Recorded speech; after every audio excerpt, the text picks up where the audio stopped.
Good evening, பசங்களா. Welcome to next session. இன்னைக்கு நம்ம பார்க்க போறது interference. நேத்துக்கு diffraction and organ pipes பார்த்தோமா? Diffraction and closed and open organ pipes பார்த்தோம். இன்னைக்கு நம்ம பார்க்க போறது interference. Actually இதுதான் முதல்ல பார்த்திருக்கணும். பட் நம்ம ஹை வெயிட்டேஜ் அந்த ஆர்டர் படி போகும்போது diffraction has a bit more weightage compared to interference. அதனால அதை முதல்ல பார்த்தாச்சு. ரைட்? ஸோ இன்னைக்கு அந்த டைஃப்ராக்ஷனோட கோர் பிரின்சிபல் இன்டர்ஃபரன்ஸ் அதை தான் பத்தி பார்க்கணும். இப்போ போன செக்ஷன்லேயே நான் சொல்லியிருப்பேன் diffraction as well as interference. போன செக்ஷன்லேயே நான் சொல்லியிருப்பேன் டைஃப்ராக்ஷன் இன்டர்ஃபரன்ஸ் ரெண்டுத்துக்குமே காமனா இருக்கிற அண்டர்லைங் ஃபினாமினா என்ன அப்படின்னு பார்த்தோம்னா சூப்பர் பொசிஷன் ஆஃப் வேவ்ஸ். ரெண்டு வேவ்ஸ் ஒன்னு மேல ஒன்னு சூப்பர் போஸ் ஆகிறது, அதோட எஃபெக்ட் தான் நமக்கு டைஃப்ராக்ஷன். அண்ட் போன செஷன்ல கூட அதை நான் எக்ஸ்பிளைன் பண்ணிருப்பேன். பட் ஸ்டில் ஒன்ஸ் அகைன், இப்போ லைட்டுக்கு 3 டிஃப்ரெண்ட் பிஹேவியரல் ப்ராப்பர்ட்டிஸ் இருக்கு. அது 3 விதமா பிஹேவ் பண்ணும் லைட். ஃபர்ஸ்ட் பிஹேவியர் எப்படின்னா ஒரு ஸ்ட்ரெயிட் ரே மாதிரி. அது எப்போ அதோட வேவ் லென்த்தும் நான் கன்சிடர் பண்ற அப்டக்கிள் இல்ல அப்பர்ச்சர் இல்ல ஆப்டிக்கல் எலிமெண்ட் ஏதோ ஒண்ணு அதோட சைஸ் அது ரெண்டுமே அன்கம்பேரபிளா டிஃபரெண்டா இருக்கணும். அதாவது வேவ் லென்த் வந்து ரொம்ப ரொம்ப குட்டி, நான் கன்சிடர் பண்ற ஆப்ஜெக்டோட சைஸ் ரொம்ப பெருசா இருந்ததுன்னா லைட் வந்து ரே மாதிரி இருக்கும். இப்போ செகண்ட் ஸ்டேஜ், நான் கன்சிடர் பண்ற லைட்டோட வேவ் லென்த்தும் ஆப்ஜெக்டோட சைஸும் கம்பேரபிள் கிட்டத்தட்ட ஒரே லெவல்ல இருந்ததுன்னா லைட்டுங்கிறது ஒரு வேவ் மாதிரி பிஹேவ் பண்ணும். இதுவே நான் கன்சிடர் பண்ற ஆப்ஜெக்டோட சைஸ் ரொம்ப குட்டியா இருக்கு, லைட்டோட வேவ் லென்த்தை விட குட்டி, சப் அட்டாமிக் பார்ட்டிகல்ஸ், அந்த லெவலுக்கு போச்சுன்னா லைட்டுங்கிறது ஒரு ஃபோட்டான் லைட் பார்ட்டிகல்ஸ் மாதிரி பிஹேவ் பண்ண ட்ரை பண்ணும். பிஹேவ் பண்ணும். ஆர் இந்த ஃபினாமினாக்கு நம்ம இந்த லைட் பிஹேவியரை வச்சு ப்ராப்பரா எக்ஸ்பிளைன் பண்ண முடியும். ஆப்டிக்கல் ஃபினாமினாக்கு லைட் ரே, ரெக்டிலினியர் ப்ரொபகேஷன். இந்த இன்டர்ஃபரன்ஸ், டைஃப்ராக்ஷன், போலரைசேஷன் இது எல்லாத்துக்கும் லைட்டை வேவ் அப்படின்ற தியரியை பேஸ் பண்ணி எக்ஸ்பிளனேஷன் கிளியரா கொடுக்க முடியும். அடுத்தது போட்டோ எலக்ட்ரிக் எஃபெக்ட். அந்த மாதிரி ஒரு சில எக்ஸ்பெரிமெண்ட்ஸ் ஃபினாமினாக்கு நான் லைட்டை பார்ட்டிக்கல் அப்படின்னு அசியூம் பண்ணா எனக்கு ப்ராப்பரான எக்ஸ்பிளனேஷன் கேட்குது. அப்போ லைட் என்னதான் சார் கடைசி அப்படின்னா இன்ன வரைக்கும் யாருக்கும் கிளியரா தெரியல. அதுக்கு எல்லா விதமான ப்ராப்பர்ட்டிஸும் இருக்கு. ஒரு சில நேரத்துல ரே, ஒரு சில நேரத்துல வேவ், ஒரு சில நேரத்துல particles, depending on the situation. Right? Okay, good morning பசங்களா. Once again good morning. Okay, இன்னைக்கு அந்த வேவ் நேச்சரோட ஒன் ஆஃப் த அப்ளிகேஷன்ஸ் அதை தான் பார்க்க போறோம், இன்டர்ஃபரன்ஸ். ரைட்? இப்ப இன்டர்ஃபரன்ஸ், அதுக்கு முன்னாடி சூப்பர் பொசிஷன்னா என்ன அப்படின்னு உங்களுக்கு தெரியும். What is superposition principle? இத நம்ம ஃபோர்ஸ் சாப்டர்ல இருந்து படிச்சுட்டு வந்திருக்கோம். பிரின்சிபல் ஆஃப் சூப்பர் பொசிஷனை நீங்க ஃபோர்ஸ்லயே கூட படிச்சிருக்கலாம். சூப்பர் பொசிஷன்னா என்ன? With respect to wave, superposition of வேவ்னா என்ன? எனக்கு ஃபர்ஸ்ட் ஒரு வேவ்னா என்ன? ஒரு பார்ட்டிகிளை நான் டிஸ்டர்ப் பண்ணா அந்த டிஸ்டர்பன்ஸ் ரிப்பீட்டடா இருந்ததுன்னா அந்த டிஸ்டர்பன்ஸ்னால எனர்ஜி ஒரு பாயிண்ட்ல இருந்து இன்னொரு பாயிண்ட்டுக்கு டிரான்ஸ்ஃபர் ஆச்சுன்னா அதை நான் வேவ் அப்படின்னு சொல்லுவேன். ரைட்? ஸோ வேவ் நார்மலா நம்ம ஒரு மெக்கானிக்கல் வேவ் எடுத்துக்கலாம். ஒரு மெக்கானிக்கல் வேவ்னா என்ன? ஏர் பார்ட்டிகல்ஸ். நார்மலா ஒரு மெக்கானிக்கல் வேவ்னா ஏதாவது ஒரு ஆட்டம்ஸ் இல்ல மாலிகூல்ஸ் மூலியமா ஒரு டிஸ்டர்பன்ஸ் டிராவல் ஆகுறத நம்ம வேவ் அப்படின்னு சொல்லலாம். ரைட்டா? இப்போ ஒரு சிம்பிளான ஒரு கயிறு ஒன்று எடுத்துப்போமே, ஒரு பேசிக் ஸ்ட்ரிங் எடுத்துப்போம். இது ஒரு ஸ்ட்ரிங் அப்படின்னு வச்சுப்போம், ஸ்ட்ரெச்டு ஸ்ட்ரிங். இப்போ இங்க நான் ஒரே ஒரு பல்ஸ் ஜெனரேட் பண்றேன். நான் இங்க ஒரே ஒரு பல்ஸ் ஒன்னு ஜெனரேட் பண்றேன். பல்ஸ்னா என்ன அர்த்தம்? ஒன் சிங்கிள் டிஸ்டர்பன்ஸ் நான் எப்படி ஜெனரேட் பண்றேன். இது எனக்கு அப்படியே ரைட் சைட்ல போயிட்டே இருக்குமா? This disturbance will move towards the right. எனக்கு ரைட் சைட்ல போயிட்டே இருக்கும். ரைட்டா? இப்போ நான் என்ன பண்றேன்? ஆப்போசிட் டைரக்ஷன்ல நான் இன்னொரு பல்ஸ் ஒன்னு ஜெனரேட் பண்றேன். இங்க another பல்ஸ். இப்படி ஒரு தலைகீழ இன்னொரு பல்ஸ் ஜெனரேட் பண்றேன். இது ரெண்டும் கிட்டத்தட்ட ஈக்குவலா இருக்குன்னு அசியூம் பண்ணிக்கோங்க. Right? Equal and opposite. Equal but தலைகீழ இருக்கு அப்படின்னு. இவன் லெஃப்ட் சைடு வர்றான். ரைட்? இப்போ அதே மாதிரி ஓகே, இது ரெண்டு மட்டும் அனலைஸ் பண்ணி பார்ப்போம். இப்போ இந்த வேவ் பல்ஸோட மீனிங் என்ன? இவன் இந்த இடத்துக்கு வரும்போது இங்க இருக்கிற பார்ட்டிகிள் அப்படி மேல ஏறி கீழே இறங்கணும். கரெக்டா? சோ இந்த பல்ஸ் ரைட் சைட்ல மூவ் ஆகும்போது அந்த இடத்துல இருக்கிற பார்ட்டிகிள்ஸ் மேல ஏறி கீழே மூவ் ஆகணும். அப்போ இவனோட டிஸ்பிளேஸ்மெண்ட் இந்த ஃபார்மேட்ல இருக்கும் அப்படின்னு அர்த்தம். ரைட்? இப்ப இதே மாதிரி இந்த வேவ் லெஃப்ட்ல வரும்போதும் இந்த இடத்துல சப்போஸ் இங்க வருதுன்னா அந்த பார்ட்டிகிள் என்ன பண்ணணும்? இவ்வளவு தூரம் மேல ஏறணும், அப்படி ஏறி அப்படி இறங்கணும். இதுதான் நார்மல் வேவ் ப்ராபகேஷன். இப்ப இது ரெண்டும் தனித்தனியா இருக்கிறப்போ நம்மளால கிளியரா புரிஞ்சுக்க முடியுது.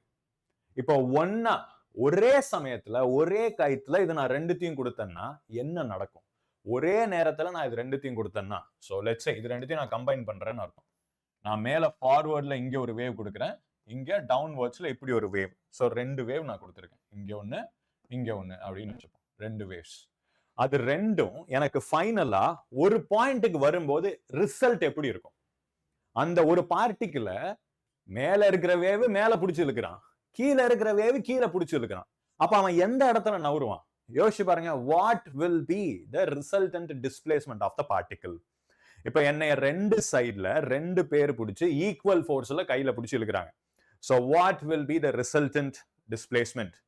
ஷிமான் sir Eklavya series maths class எப்ப எடுப்பார்? எடுப்பார்ல, அவர் கொஞ்சம் பிஸியா இருக்காரு. டோன்ட் வெரி, டெஃபினட்டா அவர் கண்டினியூ பண்ணுவாரு. He will come. Shimon sir will definitely come. Now let's get back. Right? So ரெண்டு வேவ் சைமல்டேனியஸா நான் இந்த ரீஜன்ல சூப்பர் இம்போஸ் பண்றேன்னு வச்சுப்போம். ரைட்? டூ வேவ் சைமல்டேனியஸா இந்த ரீஜன்ல சூப்பர் இம்போஸ் பண்றேன். சோ இந்த டாப் வேவ் இப்படி இருக்கும், பாட்டம்ல வர்ற வேவ் இப்படி இருக்கும். இப்ப இந்த சென்டர் பார்ட்டிகிள இவன் இப்படி பிடிச்சு இவன் இப்படி குளிச்சு ஈக்குவலா இழுக்க ட்ரை பண்றான். சோ என்ன ரெண்டு சைட்ல ரெண்டு பேர் ஈக்குவலா பிடிச்சி இழுக்கும் போது என்னால எங்கேயுமே நகர முடியாதுல்ல. ஈக்குவலா இருந்தா எங்கேயுமே நகர முடியாது. So the net resultant effect அங்க என்ன இருக்கும்னா zero. Net resultant force zero. இதுதான் சூப்பர் பொசிஷன் பிரின்சிபல். நான் ரெண்டு வேவை சைமல்டேனியஸா ஒருத்த மேல ஒரு பாயிண்ட்ல ரெண்டு வேவை நான் சைமல்டேனியஸா தூக்கி வைக்கிறேன்.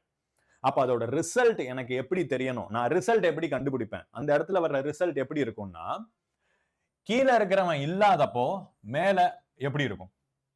கீழே வேற யாருமே இல்ல, அப்ப மேல இருக்கிற வேவ் இப்படி இருக்கும். இதை நம்ம தூக்கி போட்டுக்கணும். ரெண்டாவது, மேல இருக்கிறவன் இல்லவே இல்லை, கீழே இருக்கிற வேவ் மட்டும் இருந்தா அங்க எப்படி இருக்கும்? அப்படி தூக்கி போட்டுட்டு இப்ப அது ரெண்டுத்தையும் நான் சைமல்டேனியஸா add or subtract based on the direction. இங்க ஆப்போசிட்ல இருக்கிறதுனால ரெண்டுத்தையும் நான் சப்ராக்ட் பண்ணணும். ஈக்குவலா இருந்ததுன்னா இதோட ரிசல்ட் இந்த இடத்துல வேற எதுவுமே இருக்காது அப்படின்னு அர்த்தம். இது ஒரு ஸ்ட்ரெயிட் லைனா போயிடும். இந்த வேவ்ஸ் ஒன்னோட ஒன்னு கிராஸ் பண்ணும்போது சென்டர்ல ஸ்ட்ரெயிட் லைனா போயிடும். This is super position. இப்போ ரெண்டுமே சேம் டைரக்ஷன்ல இருந்தா யோசிச்சு பாருங்க. எனக்கு ரெண்டு வேவ், அது ரெண்டுமே சேம் டைரக்ஷன்ல இருந்தா என்ன ஆகும்? Think. Just this is first wave, இது செகண்ட் வேவ் வச்சுப்போம். இது ரெண்டுத்தையும் நான் ஒன்னா ஒரே லைன்ல போடணும். ரைட்? ஃபார்வர்ட் அப்வர்ட் டைரக்ஷன்ல வருது, இங்கேயும் அப்வர்ட்ல எப்படி வருது. இது ரெண்டுத்தையும் நான் இங்க வைக்கும் போது சைமல்டேனியஸ் பாயிண்ட்ல வந்ததுன்னா this is one direction, this is same. இந்த இடத்துல வரும்போது என்ன பாருங்க, first wave second wave. So நான் ரெண்டுத்தையும் ஆட் பண்ற மாதிரி இருக்குமா? சோ ரிசல்டன்ட் ஆம்ப்ளிடியூட் என்னவா இருக்கும்னா, it's the addition of these two individual amplitudes. Right? இந்த ரெண்டு இண்டிவிஜுவல் ஆம்ப்ளிடியூட், இவன் எப்படி வரான் இவன் எப்படி வரான், எனக்கு மேக்ஸிமம் ஆம்ப்ளிடியூட் கிடைக்கும். சோர்ஸ்ல இருக்கிறத விட அதிகமான ஆம்ப்ளிடியூட் எனக்கு கிடைக்கும்.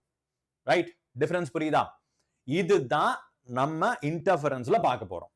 இன்டர்ஃபரன்ஸ்ல என்ன ஆகும்னா, ரெண்டு டிஃபரண்ட் வேவ் இருக்கு இல்லையா, அந்த ரெண்டு டிஃபரண்ட் வேவோட கிரெஸ்ட் ட்ரஃப் அது ரெண்டும் இன்டர்ஃபியர் ஆச்சுன்னா அதை கன்ஸ்ட்ரக்டிவ் இன்டர்ஃபரன்ஸ் அப்படின்னு சொல்லுவோம். அதுவே ஒரு கிரெஸ்டும் ஒரு ட்ரஃபும் இன்டர்ஃபியர் ஆச்சுன்னா டிஸ்ட்ரக்டிவ் இன்டர்ஃபரன்ஸ். சோ இது எப்ப பாசிபிள்? லைட்டுங்கிறது ஒரு வேவா இருந்தா மட்டும்தான் இந்த பினாமினா ஒர்க் அவுட் ஆகும். நான் ஒரு ரே அப்படின்னு கன்சிடர் பண்ணனா எனக்கு இந்த பினாமினா ஒர்க் அவுட் ஆகாது. சோ இன்டர்ஃபரன்ஸ்ங்கிறது can be explained if light is taken as a wave. So that's a very big leap from ray optics அப்படின்னு சொல்லலாம்.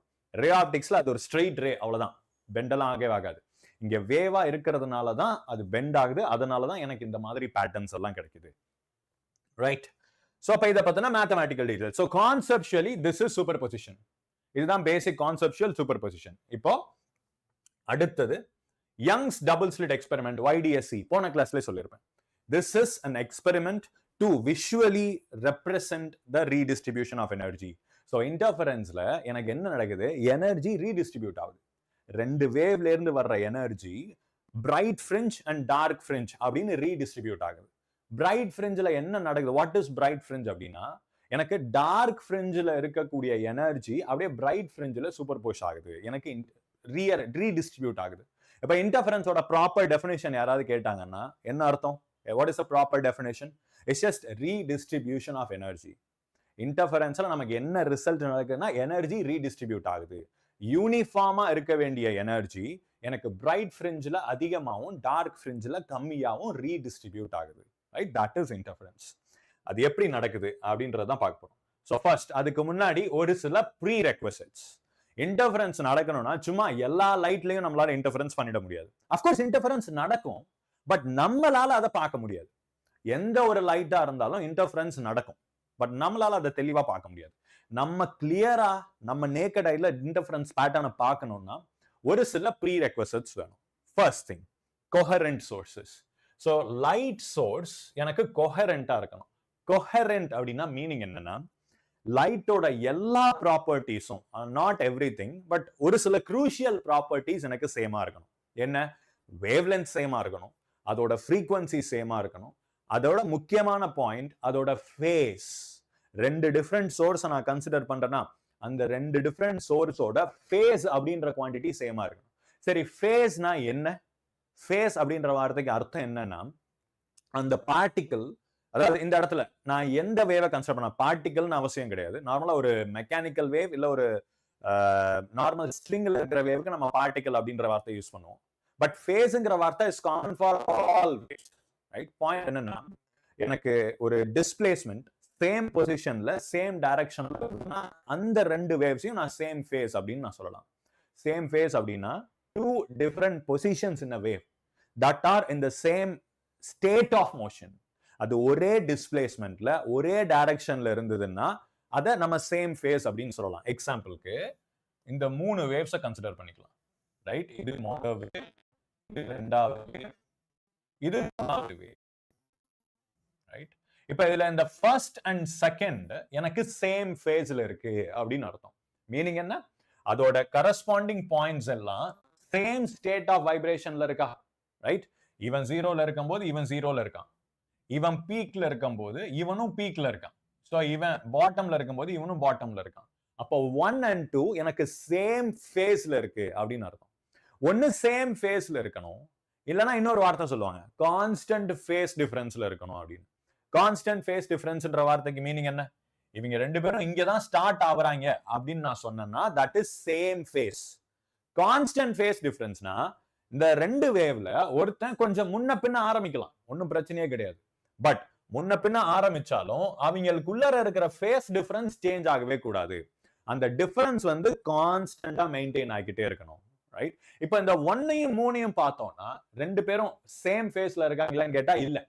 Right, they are 180 degree out of phase. ஏன்னா இங்க maximum வரும்போது இங்க minimum வருது. Right, maximum வரும்போது இங்க மினிமம் வருது. ஸோ 180 டிகிரி அவுட் ஆஃப் ஃபேஸ்ல இருக்காங்க அப்படின்னு அர்த்தம். Right, 1 and 2 same phase, yes. 2 and 3 opposite ஃபேஸ்ல இருக்கு அப்படின்னு அர்த்தம். ஸோ கொஹரண்ட் சோர்ஸ் அப்படின்னா நான் ரெண்டு சோர்ஸ் வேணும். இன்டர்ஃபேர் ஆகணும்னா ரெண்டு பேர் இருந்தா தானே இன்டர்ஃபேர் ஆக முடியும். ஒரு சோர்ஸை வச்சு நம்ம இன்டர்ஃபரன்ஸ் கிரியேட் பண்ண முடியாது. எனக்கு ரெண்டு டிஃபரெண்ட் டைனி சோர்சஸ் வேணும், S1 and S2 அப்படின்னு சொல்லுவோம். அந்த ரெண்டு சோர்சஸ்க்கு நடுவுல எனக்கு இன்டர்ஃபரன்ஸ் நடக்கணும்.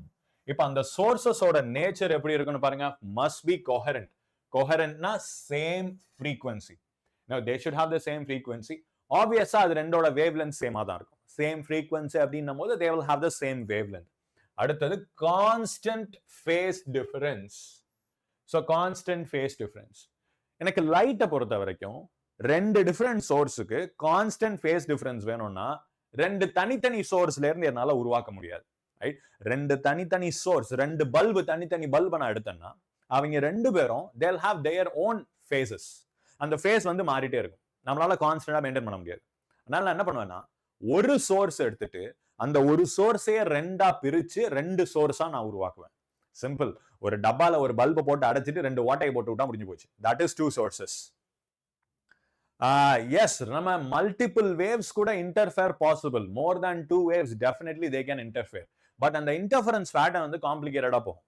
நம்ம இங்க நம்மளோட எய்ம் என்னன்னா இன்டர்ஃபரன்ஸ்னா என்ன அப்படின்றத புரிஞ்சுக்கிறது தான். அண்ட் டெஃபினெட்லி ரெண்டு வேவ்ஸ் மட்டும்தான் இன்டர்ஃபியர் ஆகும்னு கிடையாது. we can have multiple waves interfering at a point. totally possible.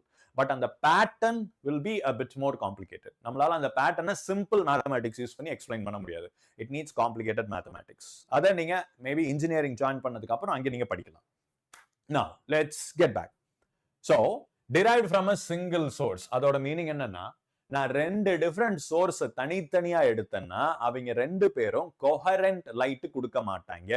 அவங்க ரெண்டு பேரும் இன்கோஹரண்டா தான் இருக்கும் லைட்டுக்கு. அப்போ ஒரே சோர்ஸ்ல இருந்து நான் எப்படி ரெண்டு சோர்ஸா பிரிக்கிறது? நான் ஏற்கனவே சொன்ன மாதிரி சிம்பிள். ஒரு அட்டைப்பட்டிக்குள்ளார ஒரு குண்டு பல்பை தூக்கி போட்டுட்டு அதுல இருந்து ரெண்டு ஹோல் நான் போட்டேன்னா எனக்கு அந்த ரெண்டு ஹோல்ல இருந்து மட்டும் தான் லைட் வெளியே வரும். பட் உள்ளுக்குள்ளார only one single source is creating that light wave. அப்போ அதுல இருந்து வர்ற எல்லாமே சேம் ஃபேஸ்ல இருக்கும், ரைட்? அப்போ நான் ரெண்டு சோர்ஸை கிரியேட் பண்ண முடியும் by using a single source. This is the meaning behind derived from a single source அப்படின்னா இதுதான் அர்த்தம். அடுத்தது அந்த எக்ஸ்பெரிமெண்டல் செட்டப் எப்படி இருக்கும்னா, எனக்கு this is a straight line வச்சுப்போம். இப்போ இங்க this is source 1 and this is source 2, right? source 1 and source 2 இந்த அளவுக்கு பாருங்க. இப்போ இங்க நான் பின்னாடி என்ன பண்ணி வச்சிருக்கேன்னா ஒரு பெரிய பாக்ஸ் வச்சு அதுக்குள்ளார ஒரு சிங்கிள் பாயிண்ட் சோர்ஸ், இந்த இடத்துல நான் ஒரு சிங்கிள் சோர்ஸ் வச்சிருக்கேன் அப்படின்னு வச்சுப்போம். ஈக்குவல் டிஸ்டன்ஸ்ல சென்டர் பாயிண்ட்ல ஒரு சிங்கிள் சோர்ஸ் வச்சிருக்கேன். இவன் எல்லா டைரக்ஷன்லயும் லைட் கொடுப்பான். அதுல இருந்து ரெண்டு லைட் எனக்கு இங்க வரும். இங்க ஒன்னு, இங்க ஒன்னு. This is S1 அப்படின்னு நம்ம சொல்லுவோம். This is S2. Slit 1 and slit 2. இப்போ இந்த சோர்ஸ், இந்த டப்பா இதெல்லாம் பத்தி நமக்கு கவலையே கிடையாது. எனக்கு தேவை என்ன? ரெண்டு சோர்ஸ், அவங்க ரெண்டு பேரும் ஒரே ஃபேஸ்ல இருக்கணும். எனக்கு கிடைச்சிருச்சு. டன். இப்போ இவங்கிட்ட இருந்து கொஞ்சம் தூரம் தள்ளி, one sec. This is source 1, source 2.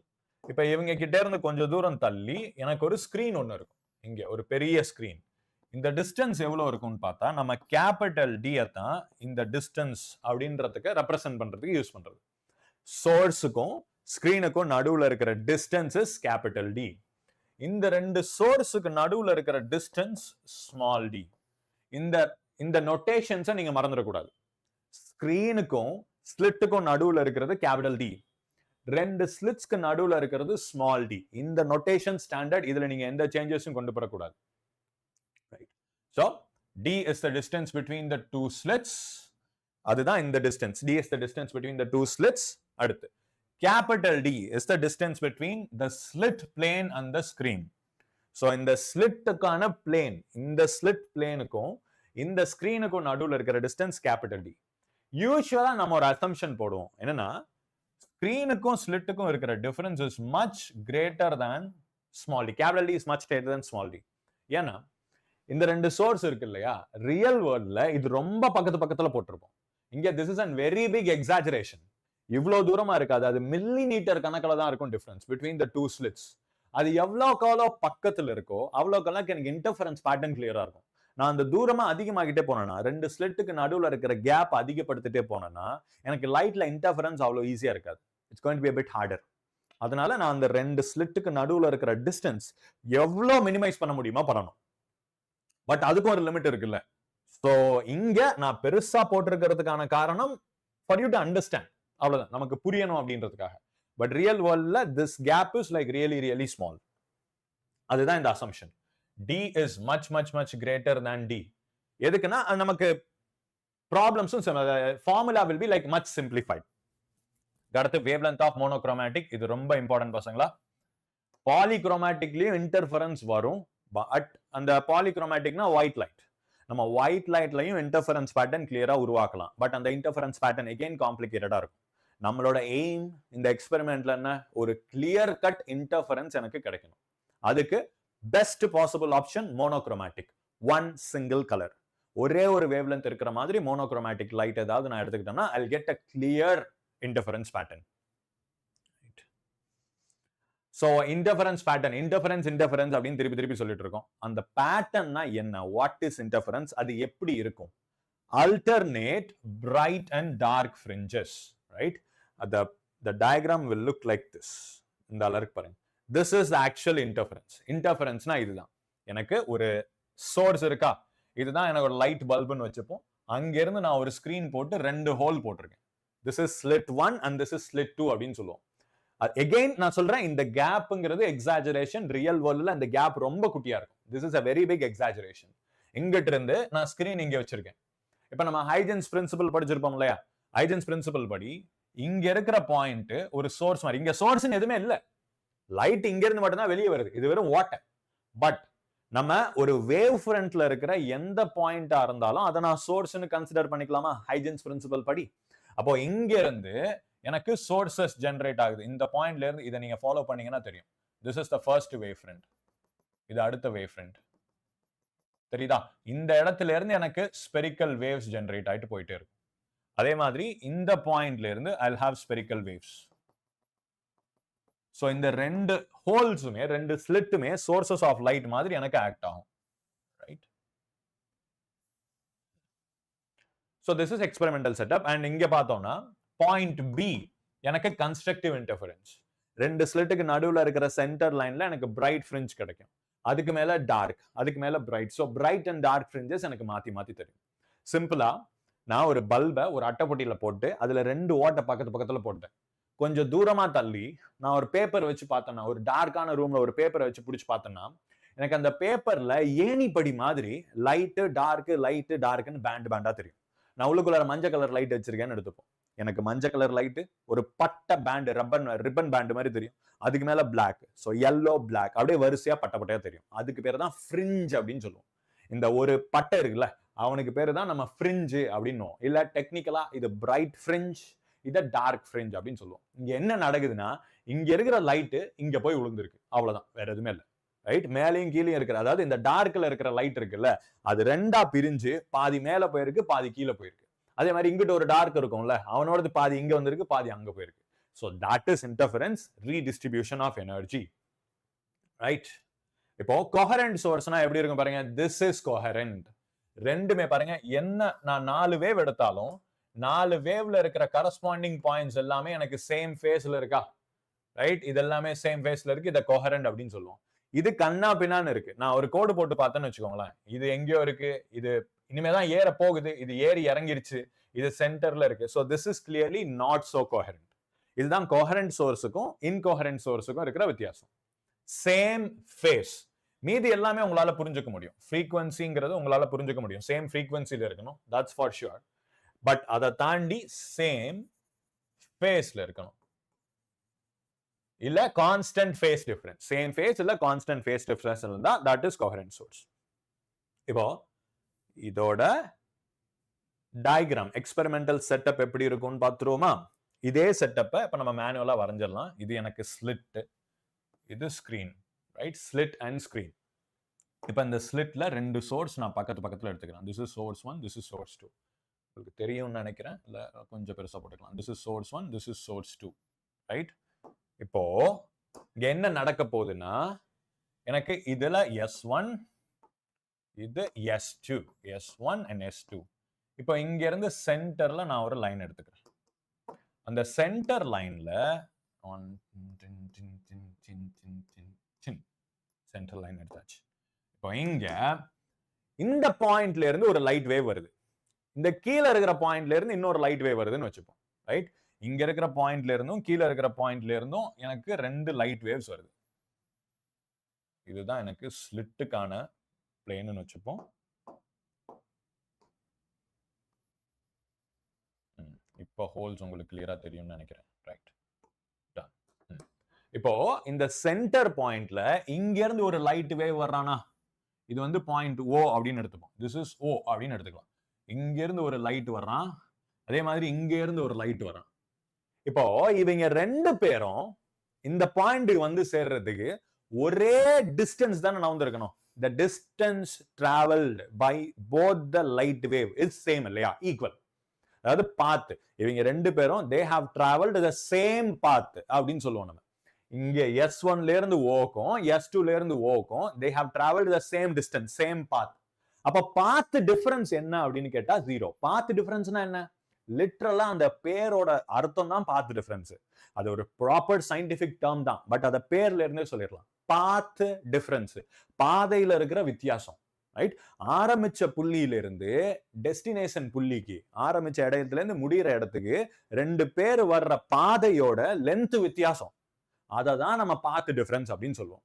அப்ப சென்டர் பாயிண்ட்ல மேல இருந்து வர்றவனும் இங்க இருந்து வர்றவனும் ஒரே பாதையை தானே டிராவல் பண்ணுவாங்க. இவங்க 2 பேரோட டிஸ்டன்ஸும் சேமா தானே இருக்கும். பாத் டிஃபரன்ஸே கிடையாது, 2 பேரும் ஒரே பாதை. ரைட்? இப்போ நம்ம முன்ன சொன்ன பாயிண்ட்டையும் இங்கிட்டு சொன்ன பாயிண்ட்டையும் சேர்த்து பாருங்களேன். S1 and S2 கோஹரண்ட் அப்படின்னு சொல்லியாச்சு. கோஹரண்ட்னா என்ன அர்த்தம்? சேம் ஃபேஸ்ல இருக்காங்க. அவங்க ரெண்டு பேரும் ஒரே ஃபேஸ்ல ஆரம்பிக்கிறாங்க அப்படின்னு வச்சுப்போம். ரெண்டாவது, அவங்க ரெண்டு பேரும் ஒரே டிஸ்டன்ஸ் தான் டிராவல் பண்ணிருக்காங்க. அப்போ இறங்குற இடத்துலயும் அவங்க ரெண்டு பேரும் ஒரே ஃபேஸ்ல தானே இருப்பானுங்க. they will be in the same phase. கரெக்டா? இப்ப இந்த பாயிண்ட்ல இருந்து எனக்கு இப்படி ஒரு வேவ் ஆரம்பிக்குது, இவ்வளவு தூரத்துக்கு போகுதுப்பா. ரைட்?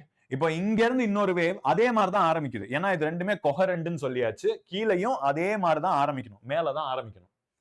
இவன் எவ்வளவு தூரம் போறானோ அதே டிஸ்டன்ஸ் தான் இவனும் போகணும். ரைட்? அப்ப கீழே இருக்கிறவனும் அதே டிஸ்டன்ஸ் தான் போவான். அப்போ இந்த இடத்துல விழுகிற இடத்துல அவங்க ரெண்டு பேருமே ஒரே ஃபேஸ்ல தானே இருக்காங்க. அப்ப நான் ரெண்டுத்தையும் சூப்பர் இம்போஸ் பண்றேன்னா, இந்த பாயிண்ட்ல வந்து ரெண்டு பேரும் மீட் பண்றாங்க. அதாவது இவங்க ரெண்டு பேரும் இந்த பாயிண்ட்ல மீட் பண்றாங்க. அப்ப நான் மீட் பண்ணும்போது எனக்கு எப்படி இருக்கும் பாருங்க, மேக்ஸிமமா இருக்குமா?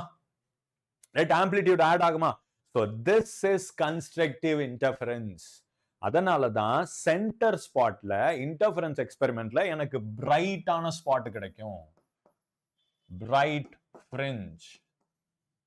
ஏன்னா ரெண்டு சோர்ஸுமே கொஹரண்ட்.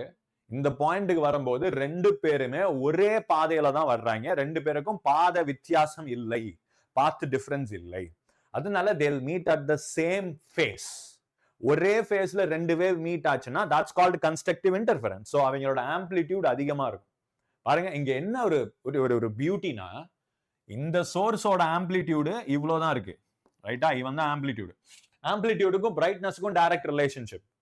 நம்ம intensity is proportional to square of amplitude அப்படின்னு சொல்லுவோம். இன்டென்சிட்டி தான் பிரைட்னஸ், வேற எதுவும் கிடையாது. அப்ப இவனோட ஆம்பிளிட்யூட், இந்த ரெண்டு சோர்ஸுமே எனக்கு கம்மியான ஆம்பிளிட்யூட்ல தான் இருக்கு. ரைட்? ஆனா இங்கிட்டு வரும்போது அவங்க ரெண்டு பேரோட பிரைட்னஸ் ஒன்னா சேர்ந்து எனக்கு பயங்கர பிரைட்டா தெரியும். அதனால அதை நம்ம பிரைட் ஃப்ரிஞ்ச் அப்படின்னு சொல்லுவோம். ரைட்டா? இப்போ நான் வேற ஒரு பாயிண்ட் எடுத்துக்கிறேன். இந்த இடத்துல ஒரு பாயிண்ட், இந்த இடத்துல ஒரு பாயிண்ட், ரெண்டு பாயிண்ட கன்சிடர் பண்ணிக்கிறேன். ரைட்? இப்போ இங்க இருந்து ஒருத்தன் இங்கிட்டு போனோம். ஃபர்ஸ்ட் நம்ம இந்த பாயிண்ட பார்த்து முடிச்சிடலாம். இப்போ அந்த பாயிண்ட்டுக்கு இங்க இருந்து ஒருத்தன் இவ்வளவு தூரம் போறான், பி அப்படின்னு பேர் வச்சுப்போம்.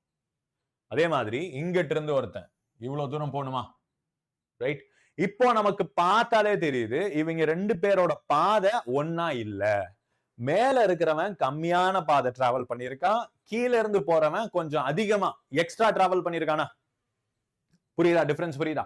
மேல S1P அவன் ஒரு சர்டன் டிஸ்டன்ஸ் டிராவல் பண்ணிருக்கான், அதை விட S2P கொஞ்சம் கூட தான் டிராவல் பண்ணி ஆகணும், வேற வழியே கிடையாது. ஏன்னா அந்த டிஸ்டன்ஸை நம்ம அப்படி சூஸ் பண்ணிருக்கோம்.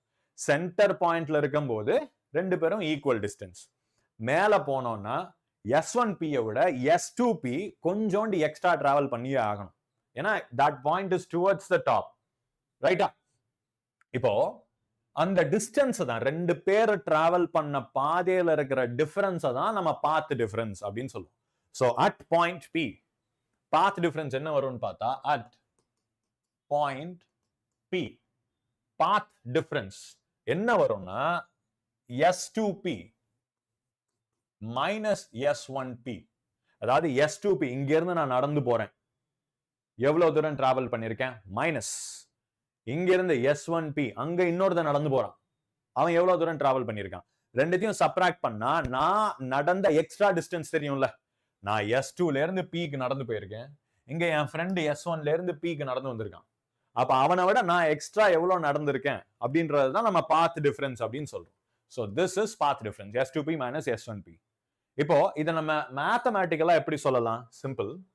இங்க இருந்து நான் ஒரு பெர்பெண்டிகுலர் லைன் போடுறேன்ப்பா. Right? Let's draw a perpendicular line. Right? இது பெர்பெண்டிகுலரா இருக்கு. இந்த ஸ்லிட்டுக்கு நடுவுல இருக்கிற டிஃபரன்ஸ் என்ன? சாரி, டிஸ்டன்ஸ் என்ன? நம்ம D அப்படின்னு சொல்லுவோமா? D. ஸ்லிட்டுக்கு நடுவுல இருக்கிற difference D.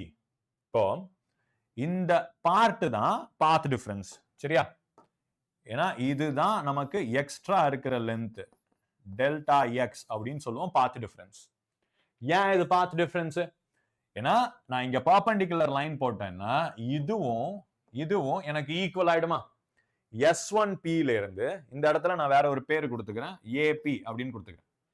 S1P and AP are equal. ஏன்னா இங்க இருந்து நான் ஒரு பெர்பெண்டிகுலர் லைன் போடுறேன்னா அது ரெண்டுத்தையும் ஈக்குவேட் பண்றதுக்கு, அது ரெண்டும் ஈக்குவல் அப்படின்னு ஆயிடுச்சுன்னா ரிமைனிங் இருக்கிற டிஸ்டன்ஸ் டெல்டா எக்ஸ் அப்படின்றது தான் பாத் டிஃபரன்ஸ். கரெக்டா? So S1P minus S2P, that is path difference delta x. இப்போ நெக்ஸ்ட் இத நான் கொடுத்திருக்கிற வேரியபிள்ஸ்ல இருந்து, அதாவது நான் பிராக்டிக்கலா மெஷர் பண்ணக்கூடிய வேரியபிள்ஸை யூஸ் பண்ணி சொல்லணும். லைட் போற பாதையில நான் எங்க இருந்து டெல்டா எக்ஸை மெஷர் பண்றது? இங்க ஆக்சுவலா எதுவுமே இல்ல. இது வந்து லைட் போறது, ரைட்? லைட் போறதுல நான் அந்த லைட்டோட இந்த பார்ட்டை எப்படி மெஷர் பண்ண முடியும்? என்னால மேனுவலா மெஷர் பண்ண முடியாது. அதுக்கு நான் வேற என்ன யூஸ் பண்ணணும்? Let's consider this point as y. இந்த டிஸ்டன்ஸ் வந்து y ஆக்சிஸ்ல மூவ் ஆகுதா? சோ இங்க இருந்து அந்த டிஸ்டன்ஸை y அப்படின்னு எடுத்துக்கிறேன். நான் ஒரு பாயிண்ட் P எடுத்திருக்கேன். அந்த பாயிண்ட்ல எனக்கு அந்த பாயிண்டோட டிஸ்டன்ஸ் லொகேஷன் என்னன்னா சென்டர்ல இருக்கிற ஆக்சிஸ்ல இருந்து y. So y is the point's location. X axis horizontal, மேல y axis, right? இப்போ இந்த இடத்துல ஆங்கிள் வந்து ரொம்ப கம்மியா தான் இருக்கும். இந்த angle is an exaggeration, right? இந்த ரெண்டுமே டிஸ்டன்ஸ் ரொம்ப ஜாஸ்தியா இருக்கிறதுனால நம்ம ஏற்கனவே ஒரு அசம்ஷன் போடுமா, capital D is greater than small d.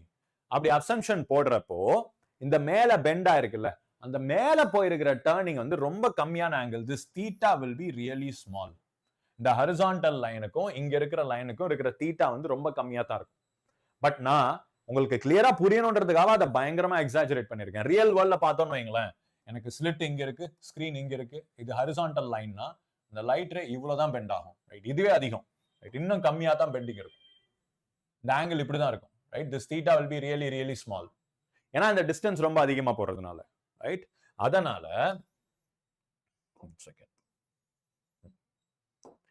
நான் என்ன பண்ணலாம்? சிம்பிள், இந்த மூணு ரேமே அதே ஆங்கிள் தான் இருக்கு அப்படின்னு என்னால அசியூம் பண்ணிக்க முடியும். அப்ராக்சிமேட்லி இதுக்கு மூணு ரேக்குமே சேம் ஆங்கிள் தான் இருக்குன்னு நான் அசியூம் பண்ணிக்க முடியும். அண்ட் செகண்ட் திங், இந்த ஆங்கிளும் same, it will be theta, right? ஏன் பாருங்க, ஹரிசான்டலுக்கும் இந்த லைனுக்கும் நடுவுல இருக்கிற ஆங்கிள் தீட்டா. அப்போ வெர்டிகல், ஹரிசான்டலுக்கு பர்பெண்டிகுலர் வெர்டிகல், ரைட்? இந்த லைனுக்கு பர்பெண்டிகுலர் இது. அவங்க ரெண்டு பேருக்கு நடுவுல இருக்கிற ஆங்கிளும் தீட்டா தான், ரைட்டா? சோ இந்த ஆங்கிளுமே it should be theta.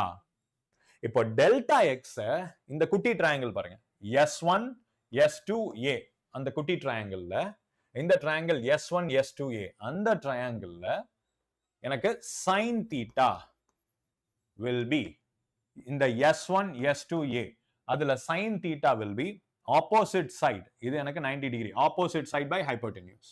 Delta x by d, opposite side by hypotenuse. அப்போ d sin theta equals delta x. And important substitution என்ன? Theta is small. ஏன்னா d is greater than small d. எனக்கு theta ரொம்ப கம்மி, அதனால sin thetaக்கு பதிலா I can write d into theta equals delta x அப்படின்னு எழுதிக்கலாம். So d into theta எனக்கு path difference அப்படின்னு வரும். So d into theta is equal to delta x, path difference. It's a path difference-க்கு இது ஒரு ஃபார்முலா, ரைட்? இப்போ அடுத்தது இந்த பக்கம் பாருங்க, அதே மாதிரி தீட்டாக்கு இந்த டைரக்ஷன்லயும் நான் என்ன சொல்லலாம்? theta is equal to y by d எழுதலாமா? theta is equal to y by d, right? ஏன்னா opposite side by hypotenuse, இல்ல adjacent side. Tan theta and sin theta same, then if theta is really small, tan theta and sin theta same, right? அப்போ delta x க்கு எனக்கு ரெண்டு formula இருக்கு. என்ன பாருங்க, d into theta, அந்த பக்கம் delta x னா எனக்கு d into theta, right? So delta x is equal to s1p minus s2p, d into theta. இப்போ தீட்டாக்கு பதிலு நான் y by d substitute பண்ணிக்கலாம். So here delta x is equal to d into theta. So delta x is equal to d into theta. தீட்டாக்கு பதில் இதை நான் தூக்கி substitute பண்றேன், d into y by d. So this is delta x, right? இப்படி ஞாபகம் வச்சுக்கோங்க, d into y by d. This is delta x, right? Path difference எவ்வளவு இருக்கணும்னா d into y by d. இப்போ நமக்கு இங்க again ஒரு ப்ராப்ளம் இருக்கு. டெல்டா எக்ஸ் என்னால மேனுவலா மெஷர் பண்ண முடியாது. இதுதான் நான் அப்பையில இருந்து சொல்லிட்டு இருக்கேன். டெல்டா எக்ஸ் என்னால மேனுவலா மெஷர் பண்ண முடியாது. ஏன்னா ஸ்மால் டிங்கிறது இந்த ரெண்டு ஸ்லிட்டுக்கு நடுவுல இருக்கிற கேப்பை நான் ஸ்கேல் வச்சு மெஷர் பண்ணிக்கலாம். இந்த கேபிட்டல் டிங்கிறது இங்க இருக்கிற டிஸ்டன்ஸ் நான் மெஷர் பண்ணிக்கலாம். y அப்படின்றது ஸ்கிரீன்ல இருக்கிற டிஸ்டன்ஸ் மெஷர் பண்ணிக்கலாம். இது எல்லாமே பிசிக்கலா என்னால பார்க்க முடியுது. பட் இந்த டெல்டா எக்ஸ் பாருங்க, நான் இந்த இடத்துல ஒரு லைட் வச்சிருக்கேன்னா லைட் ரே இப்படிதான் என்னால பார்க்க முடியும், ரைட்டா? இந்த கேப் லைட் ரேல இருக்கிற அந்த பாயிண்ட் என்னால ஸ்பெசிஃபிக்கா மார்க் பண்ண முடியாது. இப்ப அதுக்கு பதில் எனக்கு தெரிஞ்ச வேற ஏதாவது ஒண்ணு நான் சப்ஸ்டிடியூட் பண்ணணும். இப்போ அதுக்கு நான் என்ன பண்ணலாம்? ஃபர்ஸ்ட் இந்த பாயிண்ட பத்தி நம்ம பேசி ஆகணும். இந்த பாயிண்ட்ல எனக்கு பிரைட் ஃப்ரிஞ்ச் இருக்கா டார்க் ஃப்ரிஞ்ச் இருக்கான்றத பொறுத்து தான் டெல்டா எக்ஸ் வேல்யூ மாறும். ரைட்டா? நான் ஏற்கனவே சொன்ன இன்டர்ஃபரன்ஸ்ல எனக்கு பிரைட் டார்க் மாறி மாறி வருது அப்படின்னு சொல்லி. ரைட்டா? சென்டர்ல பிரைட் இருக்கு, ஆல்ரெடி எஸ்டாப்ளிஷ் பண்ணியாச்சு. இப்போ சப்போஸ் பீன்ற பாயிண்ட்ல எனக்கு பிரைட் ஃப்ரிஞ்ச் இருக்குன்னு வச்சுப்போம். பிரைட் ஃப்ரிஞ்ச் அப்படின்னா என்ன பாசிபிள்? எனக்கு பாத் டிஃபரன்ஸ் வந்து இன்டெகிரல் மல்டிபிள்ஸ் ஆஃப் லாம்டால இருக்கணும். ஆர் பிரைட் ஃப்ரிஞ்ச் அப்படின்னா கன்ஸ்ட்ரக்டிவ் இன்டர்ஃபரன்ஸ் நடக்கணும். அது எனக்கு நல்லா தெரியும். பிரைட் ஃப்ரிஞ்ச் அப்படின்னா கன்ஸ்ட்ரக்டிவ் இன்டர்ஃபரன்ஸ் நடக்கணும். டார்க் ஃப்ரிஞ்ச் அப்படின்னா டிஸ்ட்ரக்டிவ் இன்டர்ஃபரன்ஸ். இத போன கிளாஸ்ல இருந்து நம்ம பார்த்தோம். பிரைட் ஃப்ரிஞ்ச் அப்படின்னா கன்ஸ்ட்ரக்டிவ், டார்க் ஃப்ரிஞ்ச்னா டிஸ்ட்ரக்டிவ். அப்ப இங்க பிரைட் ஃப்ரிஞ்ச் வரணும்னா நான் என்ன பண்ணுவோம்? What is the condition for bright fringe? இங்க எனக்கு கன்ஸ்ட்ரக்டிவ் இன்டர்ஃபரன்ஸ் வரணும். கன்ஸ்ட்ரக்டிவ்னா என்ன? ரெண்டுமே ஒரே ஃபேஸ்ல இருக்கணும். இப்போ இவன் டிராவல் பண்ண டிஸ்டன்ஸ் ஒன்னு, இவன் டிராவல் பண்ண டிஸ்டன்ஸ் வேற. ரெண்டு பேருமே வேற டிஸ்டன்ஸ் தான் டிராவல் பண்ணிருக்காங்க. பாருங்க, இப்போ அந்த பார்ட்டை மட்டும் பார்ப்போம். இது அந்த S1 and S2, இது P அப்படின்னு எடுத்துப்போம். இவன் இங்க இருந்து ஒரு டிஸ்டன்ஸ் டிராவல் பண்ணிருக்கான், S1P. இவன் இங்கிட்ட இருந்து இன்னொரு டிஸ்டன்ஸ் டிராவல் பண்ணிருக்கான், S2P. ஆனா எனக்கு இங்க ரெண்டு பேரும் கன்ஸ்ட்ரக்டிவா இன்டர்ஃபியர் ஆகணும். அது எப்ப பாசிபிள்? இங்க இருந்து லெட்ஸ் சே 1 2 3 4 இப்படி ஒரு வேவ் வருதுன்னு வச்சுப்போம். இங்க இருந்து எனக்கு வேவ் இப்படி வந்திருக்குப்பா. இப்ப கீழே இருக்கிற பாயிண்ட்லயும் வேவ் அதே மாதிரிதான் ஆரம்பிக்கணும். கரெக்டா? இது ரெண்டும் ஒரே ஃபேஸ்ல இருக்குன்னு சொல்லிட்டோம். இங்க மேல ஆரம்பிக்குதுன்னா இங்க மேல ஆரம்பிக்கணும். ரைட்டா? புரியுது தானே? இங்க அப்வர்ட்ல ஆரம்பிச்சதுன்னா கீழையும் அப்வர்ட்ல தான் ஆரம்பிச்சாகணும், வேற ஆப்ஷன் கிடையாது. ஏன்னா இந்த ரெண்டு வேவுமே கொஹரண்ட் அப்படின்னு நம்ம சொல்லி முடிச்சாச்சு. இப்ப இந்த இடத்துல எனக்கு கன்ஸ்ட்ரக்டிவ் இன்டர்ஃபரன்ஸ் வரணும்.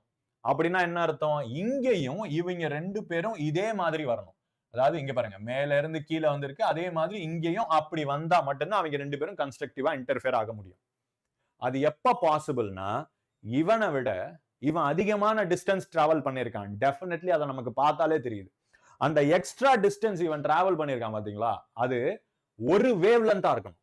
ரைட்? த எக்ஸ்ட்ரா லென்த்ங்கிறது ஒரு வேவ் லென்த்தா இருக்கணும். அப்படி இருந்ததுன்னா அந்த இடத்துல கன்ஸ்ட்ரக்டிவா இன்டர்ஃபியர் ஆகும்.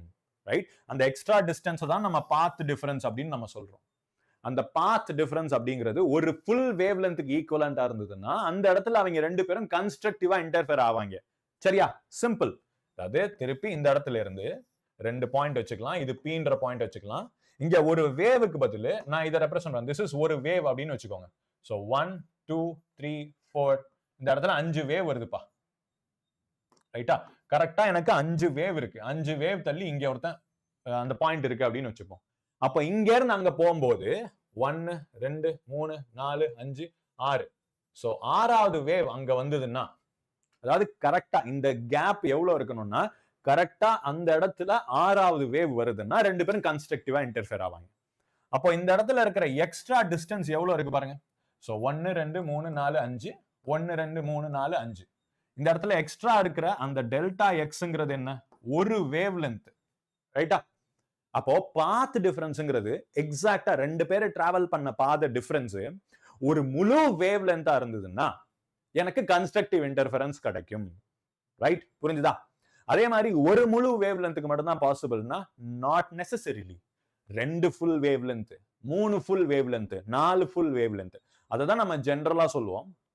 if the path difference is n lambda, integral multiples of lambda வா இருந்ததுன்னா எனக்கு கன்ஸ்ட்ரக்டிவ் இன்டர்ஃபரன்ஸ் கிடைக்கும். ரைட்டா? இப்போ இங்க அதே கண்டிஷனை நான் அப்ளை பண்ணணும். சோ இதை நான் ரீஅரேஞ்ச் பண்றேன்னு வச்சுப்போம். y is equal to delta x into capital D by small d அப்படின்னு எழுதலாமா? yங்கிறது இந்த பொசிஷன் பா. அந்த பொசிஷன் எதெல்லாம் டிபெண்ட் பண்ணி இருக்குது பாருங்க. கேபிட்டல் டி ஸ்மால் டி அது ஃபிக்ஸட், அது அப்படியே இருக்கு. It depends on path difference delta X. Delta எக்ஸ்ங்கிறது இங்க இருக்கிற டிஸ்டன்ஸ். ரைட்டா? இப்ப இவனை நான் மேல ஏத்தி இறக்குனா இந்த இடத்துல இருக்கிற டிஸ்டன்ஸ் அதிகமாகுமா? இப்ப நான் கீழே இறக்கணும்னு வச்சுப்போமே, இந்த டெல்டா எக்ஸ் எனக்கு குறையும். இப்ப இவனை நான் மேல ஏத்துனேன்னா இந்த டெல்டா எக்ஸ் எனக்கு அதிகமாகும். ரைட்? சோ நான் எந்த y கன்சிடர் பண்றேனோ அத இந்த x தான் முடிவு பண்றேன். ரைட்? இப்ப அந்த x ஓட வேல்யூவை நான் என்னென்ன கன்சிடரேஷன்ஸ் போட்டுக்கலாம்? What are the possible considerations for delta X? Simple.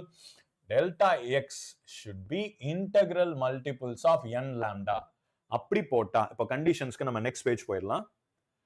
y is equal to delta x d by d. கரெக்டா? y is equal to delta x d by d. delta x d by d. இப்போ for constructive interference for bright fringe,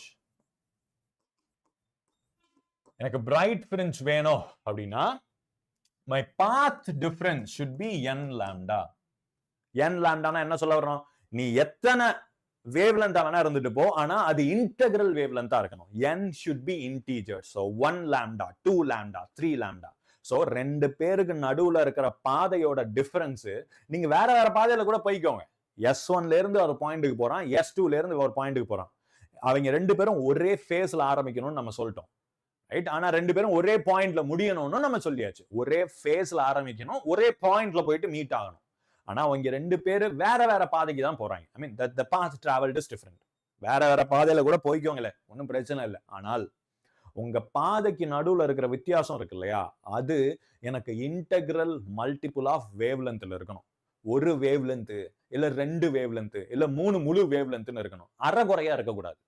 அப்படி full wave லென்த்தா இருந்ததுன்னா எனக்கு அந்த point, நான் எந்த point பாக்குறனோ அந்த பாயிண்ட்ல எனக்கு பிரைட் ஃப்ரிஞ்ச் கிடைக்கும்.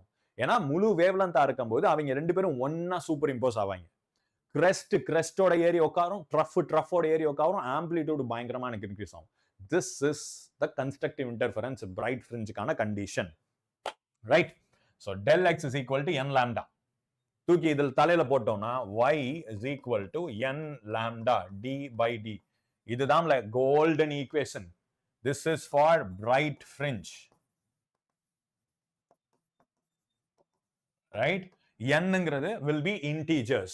n can be 0 தேவையில்ல, 1, 2, 3 and so on. இப்போ இது bright fringe-க்கான கண்டிஷன் பார்த்தாச்சு. இப்போ எனக்கு destructive interference வேணும். அப்போ என்ன நடக்குது? I need a destructive interference. dark fringe வேணும். அப்போ அந்த ரெண்டு பாயிண்ட்டும் டிஸ்ட்ரக்டிவா இன்டர்ஃபியர் ஆகணும் தானே. டார்க் ஃப்ரிஞ்ச் அப்படின்னா ஒருத்தனுக்கு ஒருத்தன் தலைகீழ இன்டர்ஃபியர் ஆகணும். எப்படி இந்த டயக்ராம்ல பார்த்துட்டு இருந்தோமா, இங்க again இவங்க ரெண்டு பேரும் மேல இருந்து வர்றவனும் கீழே இருந்து வர்றவனும் எனக்கு தலைகீழ அங்க போயிட்டு இன்டர்ஃபியர் ஆகணும். அதே மாதிரி ரெண்டு பாயிண்ட் எடுத்துக்கலாம். இந்த ஸ்கிரீன்ல இங்க ஒரு பாயிண்ட் இருக்கு. ரைட்? இப்ப மேல இருந்து ஒருத்தன் 1 2 எப்படி வச்சுப்போம், சரியா? இல்ல இப்படி இருக்குன்னு வச்சுப்போம். இப்ப கீழே இருந்து ஒருத்தன் இங்க போறவன் இதுக்கு அப்படியே தலைகீழ இருக்கணும். இங்க வந்து ஒரு ட்ரஃப் இருக்கா, கீழே இருந்து போற வேவுக்கு அங்க ஒரு கிரெஸ்ட் இருக்கணும். அப்படி இருந்ததுன்னா அது டிஸ்ட்ரக்டிவ் இன்டர்ஃபரன்ஸ் ஆகுமா? ஆனா ஆரம்பிக்கிற பாயிண்ட் சேமா தான் ஆரம்பிச்சாலும் வேற வழியே இல்லை. 1 2 3 4 கரெக்டா? ரைட், கரெக்டா இருக்குப்பா. சோ மேலதான் ஆரம்பிச்சாகணும். 2 3 4. சோ பாருங்க, ஃபர்ஸ்ட் வேவ் எனக்கு ட்ரஃப் இருக்கு, கீழே இருந்து போற வேவ் அங்க கிரெஸ்ட் இருக்கு. டிஃபரன்ஸ் புரியுதா? அப்போ இங்க இருந்து போறவனும் இங்கிட்டு இருந்து போறவனுக்கு நடுவுல இருக்கிற பாதையோட டிஃபரன்ஸ் எவ்வளவு இருக்கு பாருங்க. எக்ஸாக்டா அரை லாம்டா. இங்க இருந்து நான் பர்பெண்டிகுலர் லைன் போட்டா இப்படி வந்துரும். சோ இவங்க ரெண்டு பேரும் டிராவல் பண்ண பாதை என்னன்னு பார்த்தா திஸ் இஸ் S1P, இதுதான் S2P. பட் அவங்க ரெண்டு பேருக்கு இருக்கிற டிஃபரன்ஸ் டெல்டா எக்ஸ். இங்க டெல்டா எக்ஸ் எனக்கு எப்படி இருக்குன்னா எக்ஸாக்டா அரை லாம்டா, பாதி லாம்டா. அப்படி பாதி லாம்டா இருக்கும்போது இந்த ரெண்டு இடத்துல எனக்கு நடக்கிற இன்டர்ஃபரன்ஸ் என்னன்னா டிஸ்ட்ரக்டிவ், ஆப்போசிட். அப்ப எனக்கு டோட்டல் ஆம்பிளிடியூட் காலி ஆயிடுமா? Resultant displacement will become 0. Right? அப்ப எனக்கு அந்த இடத்துல வெறும் டார்க்னஸ் மட்டும் தான் இருக்கும். Dark fringe. டார்க் ஃப்ரிஞ்ச்னா அந்த இடத்துல என்ன நடக்குது? Absence of light. ரெண்டு ஆம்பிளிடியூட் இல்ல ரெண்டு டிஸ்டர்பன்ஸ் ஆப்போசிட் ஃபேஸ்ல இருக்கிறதுனால they are neutralizing each other. So அப்ப டார்க் ஃப்ரிஞ்சுக்கான கண்டிஷன் நம்ம என்ன சொல்லலாம்? Delta X should be lambda by 2. இப்ப இது வெறும் lambda by 2 தான் பாசிபிளா? Not necessarily. 1.5 லாம்டா. ரைட்? என்ன எக்ஸ்ட்ரா இருந்தாலும் எனக்கு அது அரைகுறையாத்தான் முடியணும். பிரைட் ஃப்ரிஞ்சில் அரைகுறையாவே வரவே கூடாது, எல்லாமே முழுசா இருக்கணும். Path difference should be whole multiples of wavelength 1 2 3 அப்படின்னு இருக்கணும்.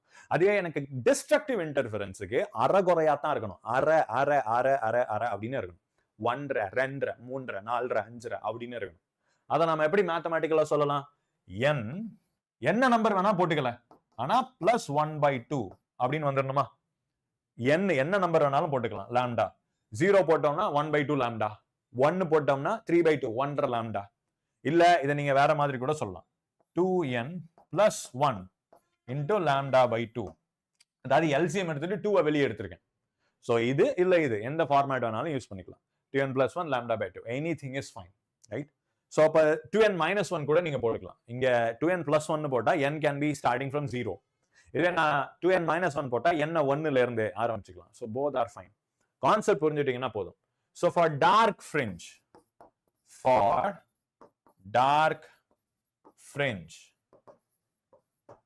ரைட், என்னோட டெல்டா எக்ஸ் என்ன வரும்? 2n - 1 λ/2. அப்படி இல்லைன்னா n + 1/2. இதை எந்த ஃபார்மேட்ல வேணாலும் எடுத்துக்கலாம். பட் பாயிண்ட் இஸ் எனக்கு அரைகுறை லாம்டாவா தான் அங்க இருக்கணும். டார்க் ஃப்ரிஞ்சுக்கு டெஸ்ட்ரக்டிவ் இன்டர்ஃபரன்ஸுக்கு அரைகுறை லாம்டா, அரை லாம்டாவோட மல்டிபிளா தான் இருக்கணும். அண்ட் அரை லாம்டாவோட ஈவன் மல்டிபிள் போடக்கூடாதுல. 2 into அரை லாம்டான்னு போட்டீங்கன்னா 2 கேன்சல் ஆயிட்டு முழு லாம்டா வந்துடும். So odd multiples of அரை லாம்டா, அதுதான் டிஸ்ட்ரக்ஷனுக்கு எனக்கு. So y is equal to 2n - 1 λ/2. அதாவது டெல்டா எக்ஸுக்கு பதில் 2n - 1 λ/2 d/d. அவ்வளவுதான். So this is the condition for destructive interference இல்ல டார்க் ஃப்ரிஞ்ச். இந்த கண்டிஷன் அப்ளை பண்ணி தான் நமக்கு இந்த பேட்டர்ன் கிடைக்கும். So constructive interference. So எனக்கு ரெண்டு வேவ் ஒன்னா சேர்ந்து மேக்ஸிமம் கிடைக்குது. ரெட் கலர் தான் resultant, black colour constructive wave 1 wave 2 எடுத்துக்கும். அது ரெண்டும் ஒன்னா சேரும் போது எனக்கு இங்க ஹோல் அதிகமாகுது. அதே மாதிரி ட்ரஃப்லயும் எனக்கு அதிகமாகுது. தலை கீழே இன்டர்ஃபியர் ஆகும்போது இது இன்புட் 1 இன்புட் 2 இதுதான் அவுட்புட். இங்க ரெட் கலர் அவுட்புட். என்ன அது பாருங்க, பிளாட் லைன். அந்த இடத்துல எந்த வித லைட்டுமே கிடையாது. Completely destructive interference.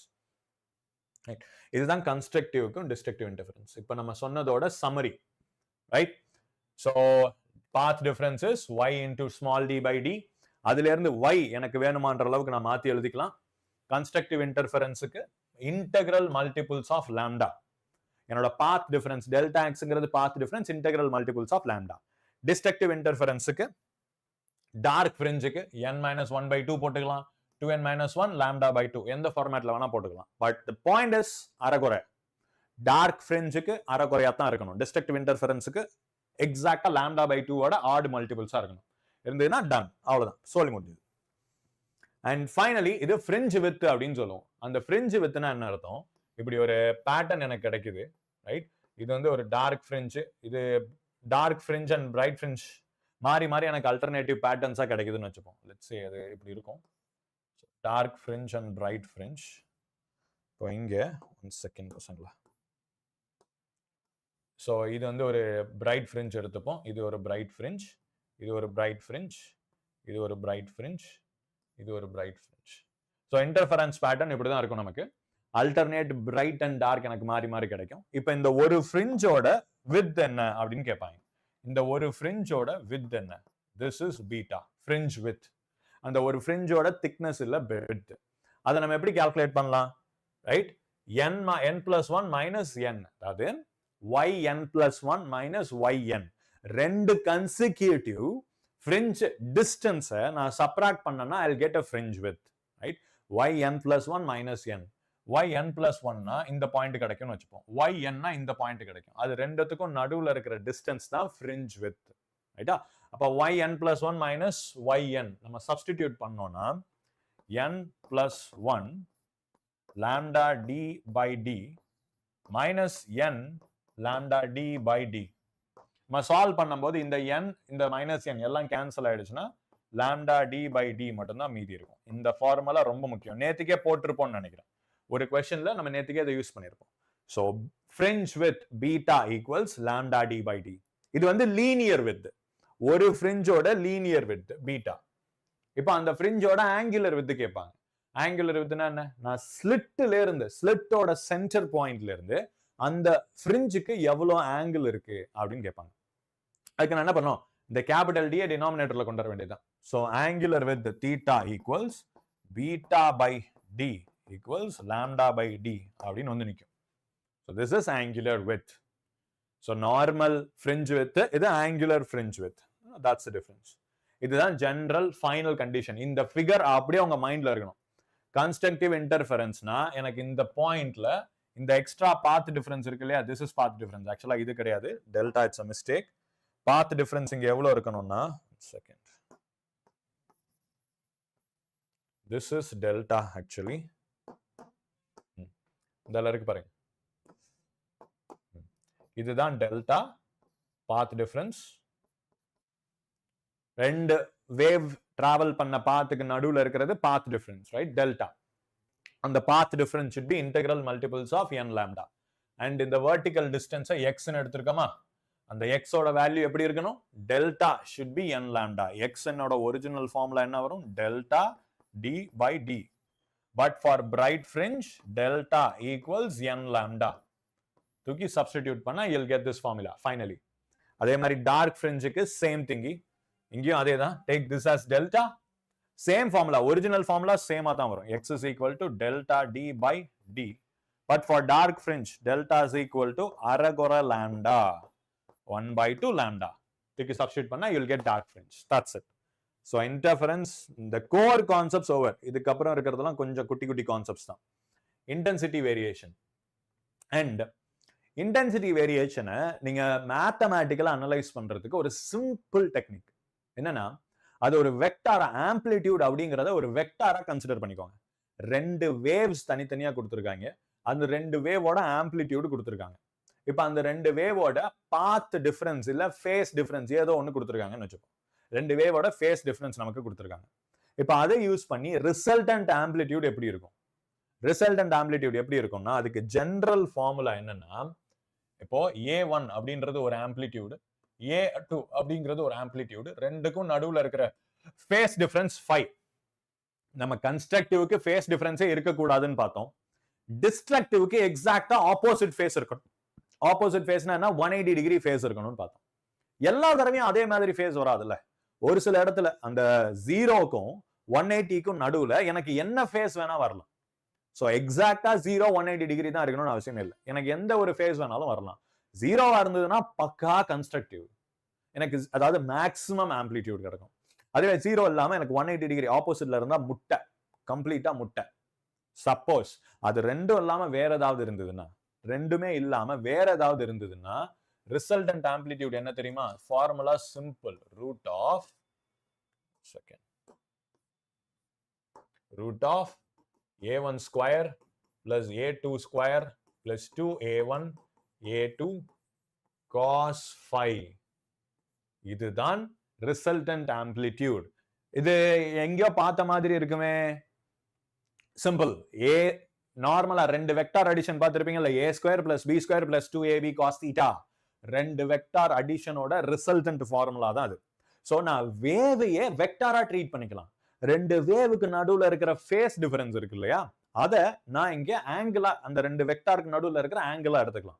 ஆக்சுவலா இது ஒன்றும் புது விஷயம் இல்ல, ஏற்கனவே நம்ம ஆசிலேஷன்ஸ்ல படிச்சிருப்போம் தான். SHM சாப்டர்ல உங்களுக்கு ஞாபகம் இருந்ததுன்னா, ஒரு சர்க்குலர் மோஷன்ல நான் ரேடியஸ் எடுத்துட்டு, அதாவது ரேடியல் வெக்டார், ஒரு பாடி சர்க்குலர் மோஷன்ல இருக்கு, அந்த பாடியோட ரேடியல் வெக்டார் இருக்குல்ல, அவன் சுத்தி சுத்தி வந்துட்டு இருப்பான், கிளாக்கோட முள்ளு சுத்தி வர்ற மாதிரி. அவனோட projection on y axis or x axis, அதை தான் நம்ம SHM அப்படின்னு எடுத்துட்டு இருப்போம். ரைட்? ஆசிலேஷன்னா என்ன? சிம்பிள். ஒரு ஒரு ஒரு வெக்டார் ரொட்டேட் ஆயிட்டு வந்ததுன்னா அந்த ரொட்டேஷனோட projection on x or y axis, அதுதான் ஆசிலேஷன். ஸோ ஆசிலேஷனுங்கிறது ஒரு வெக்டார்ல இருந்து கூட நம்ம டிரைவ் பண்ணி கொண்டு வரலாம். ஓகே, அதெல்லாம் நமக்கு தேவையில்லை, விட்டுருங்க. ஸோ த பாயிண்ட் இஸ், ரெண்டு வெக்டார் இஸ் ஈக்குவலன்ட் டு ரெண்டு டிஃபரெண்ட் ஆம்ப்ளிடியூட். ஆம்ப்ளிடியூடுக்கு நடுவுல இருக்கிற ஃபேஸ், ரெண்டு வேவுக்கு நடுவுல இருக்கிற ஃபேஸ் டிஃபரன்ஸை ரெண்டு வெக்டாருக்கு நடுவுல இருக்கிற ஆங்கிளா அப்படின்னு நம்ம எடுத்துட்டு சால்வ் பண்ணலாம். Right? So this is the final formula. இதை இப்படி கூட நினைக்கலாம், resultant amplitude square is equal to A1 square plus A2 square plus 2A1 A2 cos phi அப்படின்னு வரும், the resultant amplitude. இப்போ another important concept, intensity is proportional to amplitude square. intensity அப்படின்னா brightness, லைட்டை பொறுத்த வரைக்கும் இன்டென்சிட்டினா brightness, சவுண்டை பொறுத்த வரைக்கும் இன்டென்சிட்டினா loudness. so intensity is proportional to square of amplitude. actual relationship இருக்கு, பட் இங்க proportionality நமக்கு போதும். அப்போ root of intensity is proportional to a அப்படின்னு சொல்லிக்கலாமா? ஏன்னா நான் taking square root on both sides எனக்கு root I is proportional to a அப்படின்னு வந்துரும். இந்த ரிலேஷன்ஷிப் இம்பார்ட்டன்ட் பசங்களா? அப்ப இங்க நான் எப்படி எழுதலாம்? I resultant is equal to, இது வந்து resultant, இது resultantன்னு எடுத்துப்போம். I1 plus I2 plus 2 root I1 root I2 cos phi அப்படின்னு வரும். Right? IR is equal to I1 plus I2 plus 2 root I1 I2 cos phi. So resultant intensity கேட்டாங்கன்னா you can use this formula. அதுவே resultant amplitude இந்த formula எடுத்துக்கலாம். உங்களுக்கு क्वेश्चनல வரும் resultant maximum intensity resultant minimum இருந்தா என்ன வரும் இதெல்லாம் கேட்பாங்க. இது வந்து ஜெனரல் ஃபார்முலா. ரெண்டு சோர்ஸ் ரெண்டும் வேற வேற இன்டென்சிட்டில இருந்தா நம்ம இந்த ஃபார்முலா யூஸ் பண்ணிக்கலாம். இப்போ எனக்கு அதே ரெண்டு சோர்ஸ் ஒரே இன்டென்சிட்டில இருக்கு. அதாவது நான் ரெண்டு சோர்ஸ் யூஸ் பண்றேன், ரெண்டுமே எனக்கு ஒரே பிரைட்னஸ்ல இருக்கு. I1 equals I2 equals I, ரெண்டுமே ஒரே பிரைட்னஸ்ல இருக்கு. அப்ப இதை நாம எப்படி சால்வ் பண்ணலாம்? சிம்பிள். I அப்படின்னு சப்ஸ்டிடியூட் பண்ணி நம்ம ஈஸியா சால்வ் பண்ணிட்டு போயிடலாம். என்ன ஆகும் பாருங்க. IR is equal to I plus 2I cos phi அப்படின்னு வருமா? ஏன்னா root I into root I அப்படின்னு வந்துரும். 2I cos phi. இது again simplify பண்ணா 2I plus 2I cos phi which is 2I into 1 plus cos phi அப்படின்னு வந்து நிக்கும். That's it. This is resultant intensity. ரெண்டு intensity ஈக்குவலா இருந்ததுன்னா this is the resultant format. This is the resultant formula. அதுவே 1 plus cos theta கூட நமக்கு இன்னொரு ஃபார்முலா இருக்கு. ஞாபகம் இருக்கா உங்களுக்கு? IR is equal to 2I into 2 cos square phi by 2. ஞாபகம் இருக்கா பசங்களா? 1 plus cos 2 theta is equal to 2 cos square theta. Right? அதை நம்ம simplify பண்ணி 2 cos square theta by 2 அப்படின்னு வரும். Yes. 1 plus cos 2 theta is equal to 2 cos square theta அப்படின்னு நம்ம எழுதுவோம். இங்க theta இருக்க 5 இருக்கிறதுனால நான் 5 by 2 அப்படின்னு எழுதிருக்கேன். So the final will be 4I cos square 5 by 2. That's it. Right? இதுதான் ரெண்டு வேவ்க்கான ரிசல்டன்ட் இன்டென்சிட்டி அப்படின்னு சொல்லுவோம். இன்டென்சிட்டினா என்ன அர்த்தம்? அந்த பிரைட் ஃப்ரிஞ்ச் சொன்னோமா, அந்த பிரைட் ஃப்ரிஞ்சோட பிரைட்னஸ். இப்ப கன்ஸ்ட்ரக்டிவ் இன்டர்ஃபரன்ஸ்லயும் டிஸ்ட்ரக்டிவ் இன்டர்ஃபரன்ஸ்லயும் பிரைட்னஸ் எப்படி இருக்கும்? சிம்பிள். எனக்கு IR for constructive என்ன? cos 0, phase difference should be 0, cos 0 is 1. So அப்ப வெறும் 4I அப்படின்னு வரும். அதுவே IR destructive interference என்ன வரும்? 0. destructive interferenceனா phase difference எவ்வளவு வரணும்? 180 டிகிரி. இங்க 180 by 2 போட்டோம்னா 90. So cos 90 முட்டை. So destructive interference resultant will be 0. destructive constructiveல. Right? இப்போ இதுல இருந்து நம்ம இன்னொன்னு கூட சொல்லலாம். இங்க ரெண்டும் வேற வேறையா இருக்குல்ல, அப்படியே வச்சுட்டு மேக்ஸிமம் மினிமம் எவ்வளவு இருக்குன்னு கூட நம்மளால கால்குலேட் பண்ண முடியும். சோ அதை சிம்பிளிஃபை பண்ணி ஃபைனலா சொன்னோம்னா I max will be root of I1 plus root I2 the whole square அப்படின்னு வரும். I minimum will be root I1 minus root I2 the whole square. Simple. Right, இங்க இருந்து இந்த ஒரிஜினல் ஃபார்முலால இருந்தே என்னால கால்குலேட் பண்ணி சொல்ல முடியும். என்னது? cos phi எனக்கு மேக்ஸிமம் அப்படின்னா இந்த இடத்துல 0, phase difference should be 0. இந்த டேர்ம் 1 ன்னு ஆயிடும். cos 0 will be 1. அப்ப இது எப்படி இருக்கு பாருங்க. I1 plus I2 plus 2 root I1 I2 அதை நான் எப்படி எழுதலாம்? root of I1 the whole square plus root of I2 the whole square plus 2 root I1 I2. So A plus B the whole square formatல இருக்குல்ல, இதை நான் அப்படியே rearrange பண்ணி எழுதணும்னா if you pay attention இத IR நான் எப்படி எழுதலாம் பாருங்க. for max இந்த term 1 ஆயிடுச்சுன்னு வச்சுப்போம். for maximumக்கு இது 0, so cos 0 is 1. phase difference should be 0, cos difference is 1. அப்போ அதாவது for maximum என்ன ஆகும்? root I1 the whole square plus root I2 the whole square plus 2 root I1 root I2 which is root of I1 plus root of I2 the whole square. Done. சிம்பிள்ல, சூப்பர்ல. ரெண்டும் வேற வேறையா இருக்கும்போது இங்க நம்ம என்ன அசம்ஷன் போட்டிருக்கோம்? ரெண்டு ஒன்னா இருக்கும்போது மேக்ஸிமம் 4, மினிமம் 0.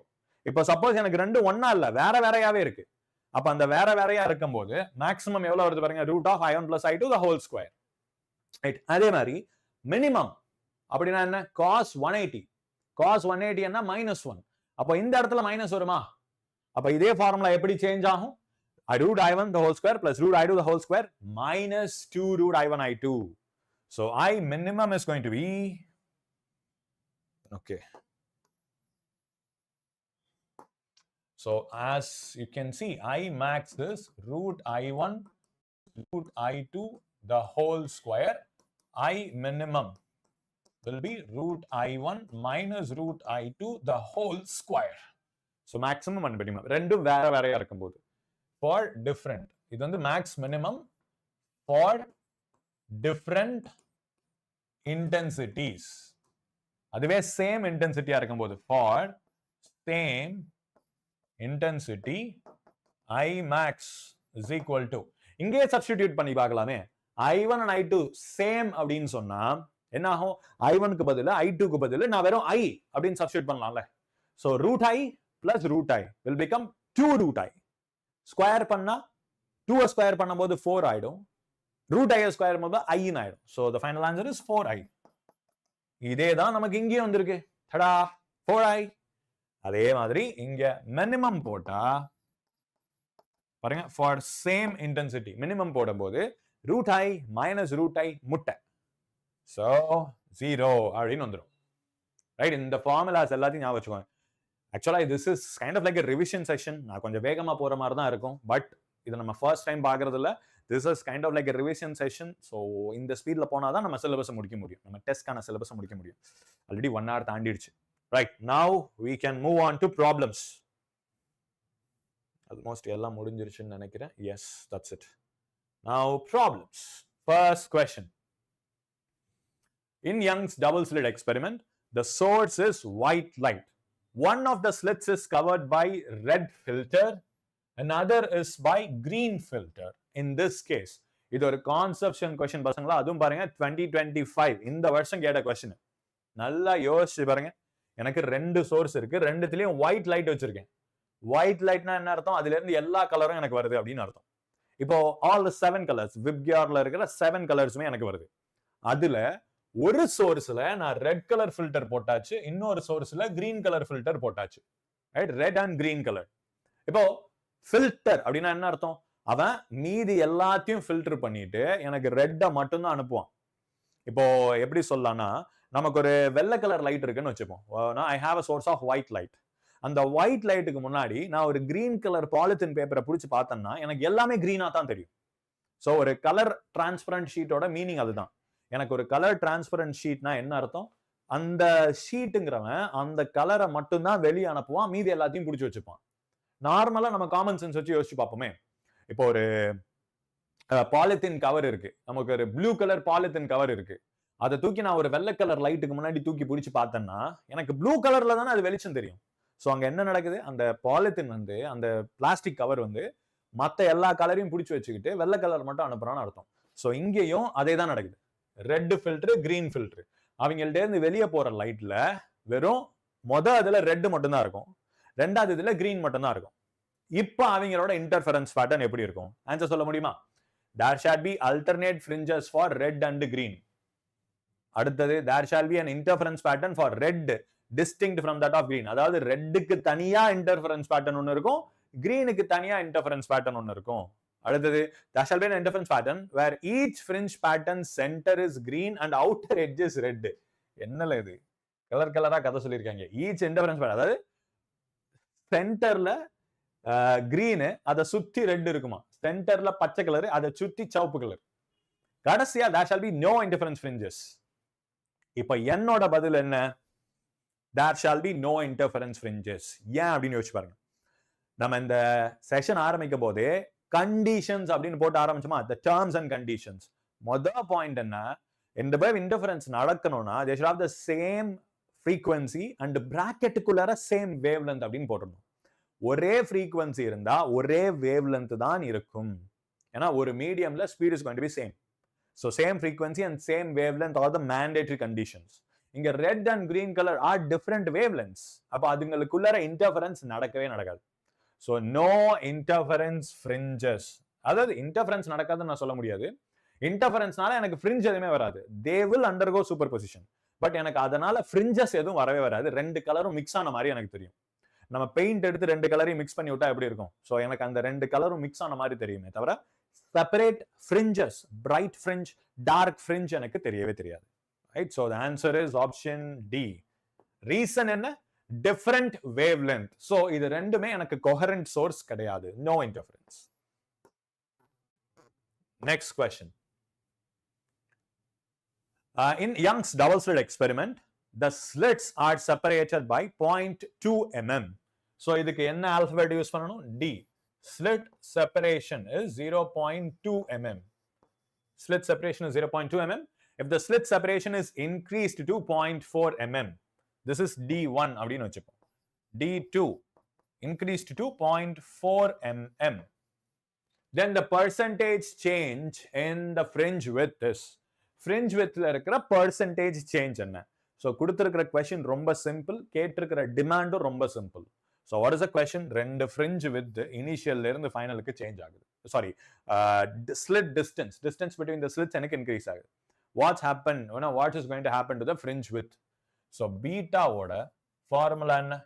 ஞாபகம் இருக்கா? What is beta formula? Beta is equal to lambda capital D by small d. ரைட்டா? This is beta. Fringe width ஓட ஃபார்முலா. கொஞ்ச நேரம் முன்னாடி தான் நம்ம பார்த்துட்டு இருந்தோம். ரைட்? fringe width எப்படி கால்குலேட் பண்றது? எனக்கு ரெண்டு கன்சிகூட்டிவ் பிரைட் fringe இல்ல டார்க் fringe அதுகளுக்கு நடுவுல இருக்கிற செப்பரேஷன், அதை தான் நான் fringe width அப்படின்னு சொல்லுவோம். Right? So lambda d by d. As you can see, beta is inversely proportional to d. ரைட்டா? எனக்கு distance between the slits and beta are inversely proportional. அப்போ இங்க இருந்து இங்க சிம்பிள், நம்ம மேத்தமேட்டிக்ஸ்லாம் வேண்டாம், ஜஸ்ட் வேர்பலாவே ஆன்சர் சொல்லலாம்.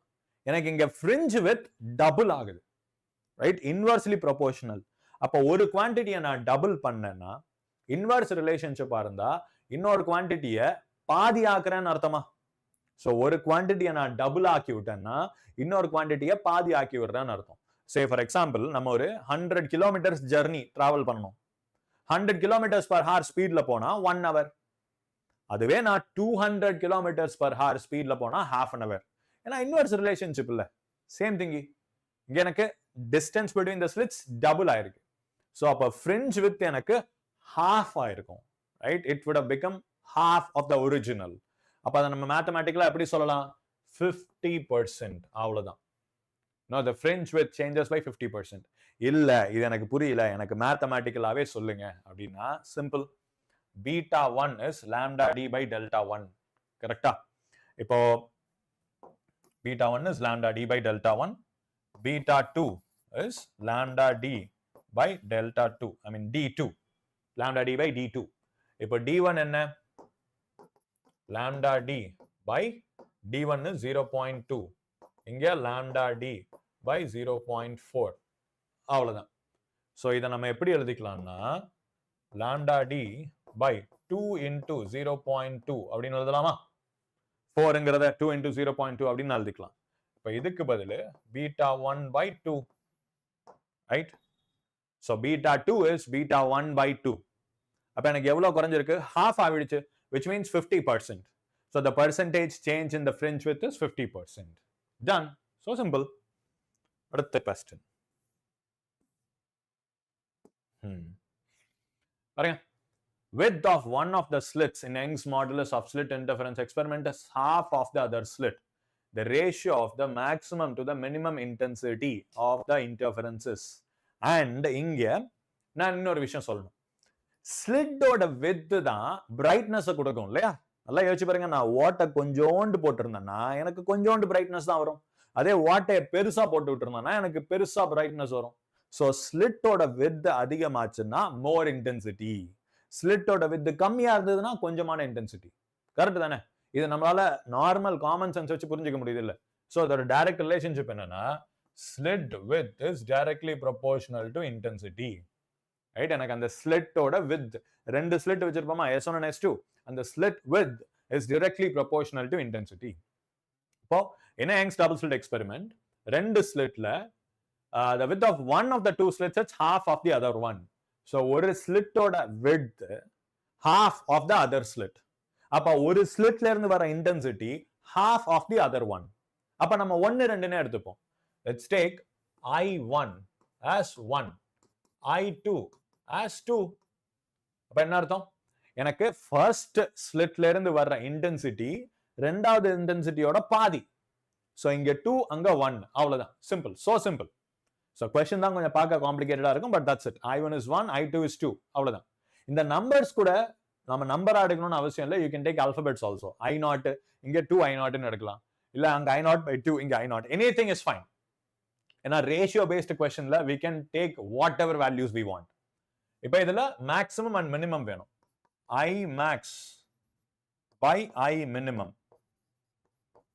I max and I minimum நம்ம ஃபார்முலா பார்த்தோமா, ஞாபகம் இருக்கா? I max க்கு √I1 plus √I2 the whole square. அதே மாதிரி I minimum க்கு √I1 minus √I2 the whole square. So which is 1 plus √2 the whole square divided by 1 minus √2 the whole square. So இதை நீங்க expand பண்ணி எழுதுனீங்கன்னா முடிஞ்சு போச்சு. So a plus b the whole square. So a square plus b square plus 2ab divided by minus minus 1 minus இங்க minus போட்டு அங்க போட்டு வச்சிருக்கேன்.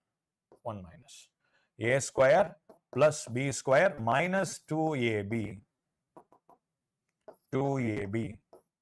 So இதை நான் எழுதுனேன்னா 3 plus 2√2 divided by 3 minus 2√2 அவ்வளவுதான். So answer is option D. 3 plus 2√2 divided by 3 minus 2√2. So basic formula. ஆனா கொடுத்திருக்கிற ஸ்டேட்மெண்ட் வந்து கொஞ்சம் கன்ஃபியூசிங்கா இருக்கும். But don't worry. அந்த ஸ்டேட்மெண்ட்டை நம்ம டீகோட் பண்ணி எழுதிட்டோம்னா, மொதல் ஸ்டெப் உருப்படியா எழுதிட்டோம்னா அதுக்கப்புறம் மீதி எல்லாம் ஜஸ்ட் ஃபார்முலா சப்ஸ்டிடியூஷன். இங்க நீங்க இந்த ரெண்டு ஸ்டெப்பை மட்டும் கரெக்டா புடிச்சிட்டீங்கன்னா, மொதல் ஸ்டெப் இது ரெண்டாவது ஸ்டெப். அந்த விட்ங்கிறதும் இன்டென்சிட்டியும் டைரக்ட்லி ப்ரொபோர்ஷனல். ஏற்கனவே ஒரு relationship கொடுத்திருப்பேன், I is proportional to a square அப்படின்னு. அது ரெண்டுத்தையும் ஞாபகம் வச்சுக்கோங்க. Width is directly proportional to intensity. Intensity is directly proportional to square of amplitude. So அது ஒரு அந்த லீனியரா அப்படியே ஞாபகம் வச்சுக்கோங்க. அடுத்தது இங்க வித்துக்கு பதிலா டைரக்டா இன்டென்சிட்டி நம்ம எடுத்துட்டு ரெண்டாவது max and minimum ratio done. அதை தூக்கி சப்ஸ்டிட்யூட் பண்ணீங்கன்னா முடிஞ்சிருச்சு. Okay done. அடுத்து will do some polarization. உங்களுக்கு இதுல இல்ல, so we'll do another. So Young's double-slit interference apparatus is immersed in a liquid of refractive index 1.44. So நீங்க refractionல படிச்சிருக்கணும். Normal geometric opticsல refraction படிச்சிருப்பீங்கல்ல. When a light wave enters the medium, அந்த light wave ஓட எந்த property change ஆகுது? When a light wave enters a medium, நல்லா யோசிச்சு பாருங்க. Light வேவுக்கு நம்ம 3 ஸ்டாண்டர்ட் ப்ராப்பர்ட்டி சொல்லுவோமா? wavelength, frequency, velocity.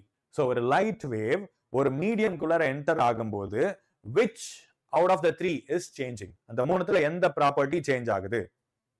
Can you tell me? Think and tell me. மூணு ப்ராப்பர்ட்டிஸ்ல wavelength, frequency, velocity மூணுத்துல எது சேஞ்ச் ஆகும்? Obviously frequency சேஞ்ச் ஆகும் தானே? No, frequency is not going to change. It's velocity and wavelength. நம்ம refractive index ஓட definition என்ன படிச்சிருப்பீங்க? Ratio of speeds, right? ஒரு மீடியம் குள்ளார லைட் என்டர் ஆச்சுன்னா its speed will decrease. அப்போ v is equal to f lambda. அப்போ அதோட wavelength degrees ஆகணும் தானே? ஸோ ஞாபகம் வச்சுக்கோங்க, ஒரு மீடியம்ல லைட் என்டர் ஆச்சுன்னா அதோட வேவ்லென்த் குறையும், அதோட வெலாசிட்டி குறையும், அதோட ஃப்ரீக்வன்சி இஸ் கான்ஸ்டன்ட். பிச்சிருவேன், ஃப்ரீக்வன்சி கான்ஸ்டன்ட். அது சும்மா சொன்னேன். ஃப்ரீக்வன்சி சேஞ்ச் ஆகாது. Frequency depends on the source. அந்த லைட்டை யார் உருவாக்குனாங்களோ, the producer determines the frequency. யார் அந்த லைட், எவன் அந்த லைட்டுக்கு உயிர் கொடுக்கிறானோ அவன் தான் அந்த லைட்டோட ஃப்ரீக்வன்சியை முடிவு பண்றது. Right? The source is the ultimate authority for frequency. அதை யாராலையும் மாற்ற முடியாது. அந்த velocity is the property of the medium. எந்த மீடியம்குள்ள பூந்து போறானோ அந்த மீடியம் தான் ஸ்பீட் என்னங்கிறத முடிவு பண்ணும். Hence the wave length. So ஒரு லைட் ஏர்ல டிராவல் பண்ணும்போது சர்டன் வேவ் லென்த் இருக்கும், மீடியம்குள்ள போகும்போது அவனோட வேவ் லென்த் குறையும். So how will that change? மீடியம்குள்ள போகும்போது lambda in a medium equals lambda in air by refractive index. இது எங்க இருந்து வந்துச்சுன்னா ஒரிஜினல் ஃபார்முலா தான். Velocity in a medium is equal to velocity in air by mu. V is equal to C by N படிச்சிருப்பீங்க. அந்த velocity க்கு பதிலா நான் frequency into lambda ன்னு போடுவேன். Frequency will be same, will get cancelled, remaining lambda மட்டும் மீதி இருக்கும். So இந்த கீழ இருக்கிற ஃபார்முலாவை you can ignore for now. So this is a wavelength relationship. இப்போ the double slit experiment அப்படியே தூக்கி immersed in a liquid. அந்த slit, அந்த screen எல்லாத்தையும் தூக்கி அப்படியே ஒரு liquid குள்ளார immerse பண்றாங்க. அந்த liquid ஓட refractive index is 1.44. It has a slit separation of 1.5 mm. So இந்த ஃபார்முலாவை அப்படியே வச்சுப்போம். Slit separation is 1.5 mm. Millimeter. Slit separation is 1.5 mm. The slits are illuminated by a parallel beam of light whose wavelength is 690 nanometer. So lambda is 690 nanometer, right? இப்போ 690 nanometer, the fringe width on the screen behind the plane at the distance of 0.72. Distance is 0.72 meters. அப்ப எனக்கு என்ன தேவை? Fringe width. Right. Fringe width ஓட formula என்ன? Normal fringe width formula beta equals lambda d by d. Right. இதுதான் ஒரு fringe width ஓட formula. ஆனால் இந்த formula is applicable when the entire apparatus is in air. Airல இருக்கும்போது, இந்த setup airல இருக்கும்போது இந்த formula applicable. இப்போ இந்த setup airல இல்லாம what if it is immersed in a liquid? நான் liquidல அந்த setup அப்படியே தூக்கி முக்குனா எனக்கு எவன் சேஞ்ச் ஆவான், எவன் சேஞ்ச் ஆக மாட்டான். அதை யோசிங்க. ஃபார்முலால இருக்கிற டேர்ம்ஸ்ல எது சேஞ்ச் ஆகும், எது சேஞ்ச் ஆகாது. எனக்கு இந்த கேபிட்டல் டி ஸ்லிட்டுக்கும் ஸ்கிரீனுக்கும் இருக்கிற டிஸ்டன்ஸ் சேஞ்ச் ஆகுமா? நெவர். அவன் சேஞ்ச் ஆக மாட்டான். டி ரெண்டு ஸ்லிட்டுக்கு நடுவுல இருக்கிற கேப் சேஞ்ச் ஆகாது. Wavelength, yes, wavelength தான் இங்க சேஞ்ச் ஆகிற ஃபேக்டர். அப்ப அந்த சேஞ்சை நம்ம உள்ள கொண்டு வந்துட்டோம்னா you will get the final solution. இது பீட்டா இன் ஏர், ஏர் அப்படின்னு வச்சுப்போம். நமக்கு இப்போ பீட்டா இன் மீடியம் வேணும். So beta in medium is equal to lambda d by d. But lambda in a medium, அந்த மீடியம்ல லைட்டுக்கு என்ன வேவ்லென்த் இருக்கணுமோ அந்த வேவ்லென்த் நான் தூக்கி போடணும். lambda in a medium. So lambda in a medium என்ன? lambda in air by refractive index into d by d. Right? Lambda in air into refractive index by one second. Lambda in medium d by d. Right? Lambda in air by refractive index into capital D by D. So thick substitute பண்ணுமா? 690 into 10 power minus 9 into slit with this 0.72 divided by refractive index is 1.44 into small d. ரெண்டுத்துக்கும் நடுவுல இருக்கிற distance என்ன கீழ கொடுத்திருக்காங்க? Yeah, 1.5 mm. So 1.5 into 10 power minus 3. So எல்லாத்தையும் cancel பண்ணா you'll get the solution. 0.72 and 1.44 2 times, right? இப்போ 2 into 1.5 என்ன? 3 வருமா? அதையும் இவனையும் டைரக்டா போட்டா 230 அப்படின்னு வரும். 230. இங்க -9 இருக்கு, கீழ -3 இருக்கு. So -3 மேல போச்சுன்னா it's going to become +6. அதாவது 230 into 10 power minus 9 into 10 power plus 3. அப்ப 230 into 10 power minus 6 அப்படின்னு இருக்கும். So after this 230 into 10 power minus 6 அப்படின்னு இருக்கும்.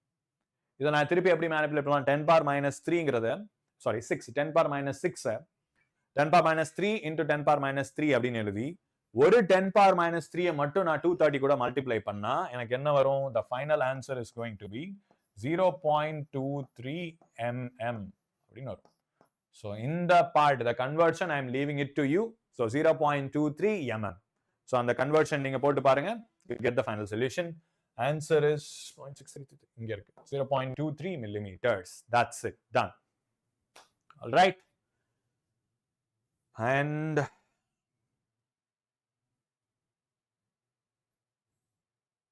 okay, last ஒரே ஒரு question. Time it.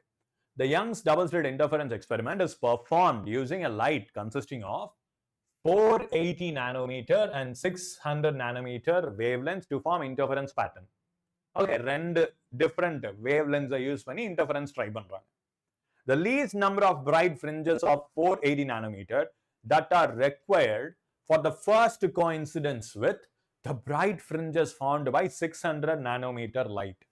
அதாவது இங்க ஸ்டோரி என்னன்னா, ஒரே எக்ஸ்பெரிமெண்ட்ல ரெண்டு லைட்டையும் யூஸ் பண்றாங்கன்னு நினைச்சுக்கூடாது. ரெண்டு ஸ்லிட்ல வேற வேற வேவ் லென்த் இருக்குன்னு இல்ல. No, that's not the meaning. You have to interpret the question properly. YDSE experiment ரெண்டு தடவை பண்றாங்கப்பா. ரெண்டு தடவை பண்ணும்போது ஒரு தடவை 480 நானோமீட்டர் யூஸ் பண்ணிக்கிறாங்க, இன்னொரு தடவை 600 நானோமீட்டர் யூஸ் பண்ணிக்கிறாங்க. ஸோ ரெண்டு டிஃப்ரெண்ட் வேவ் லென்த்தை வச்சு அதே எக்ஸ்பெரிமெண்ட்டை ரெண்டு தடவை தனித்தனியா பெர்ஃபார்ம் பண்றாங்க. நம்ம இப்படி வச்சுக்கலாம். ஸோ 480 நானோமீட்டரா அது அரௌண்ட் yellowish ரேஞ்சில் இருக்கும்னு நினைக்கிறேன்.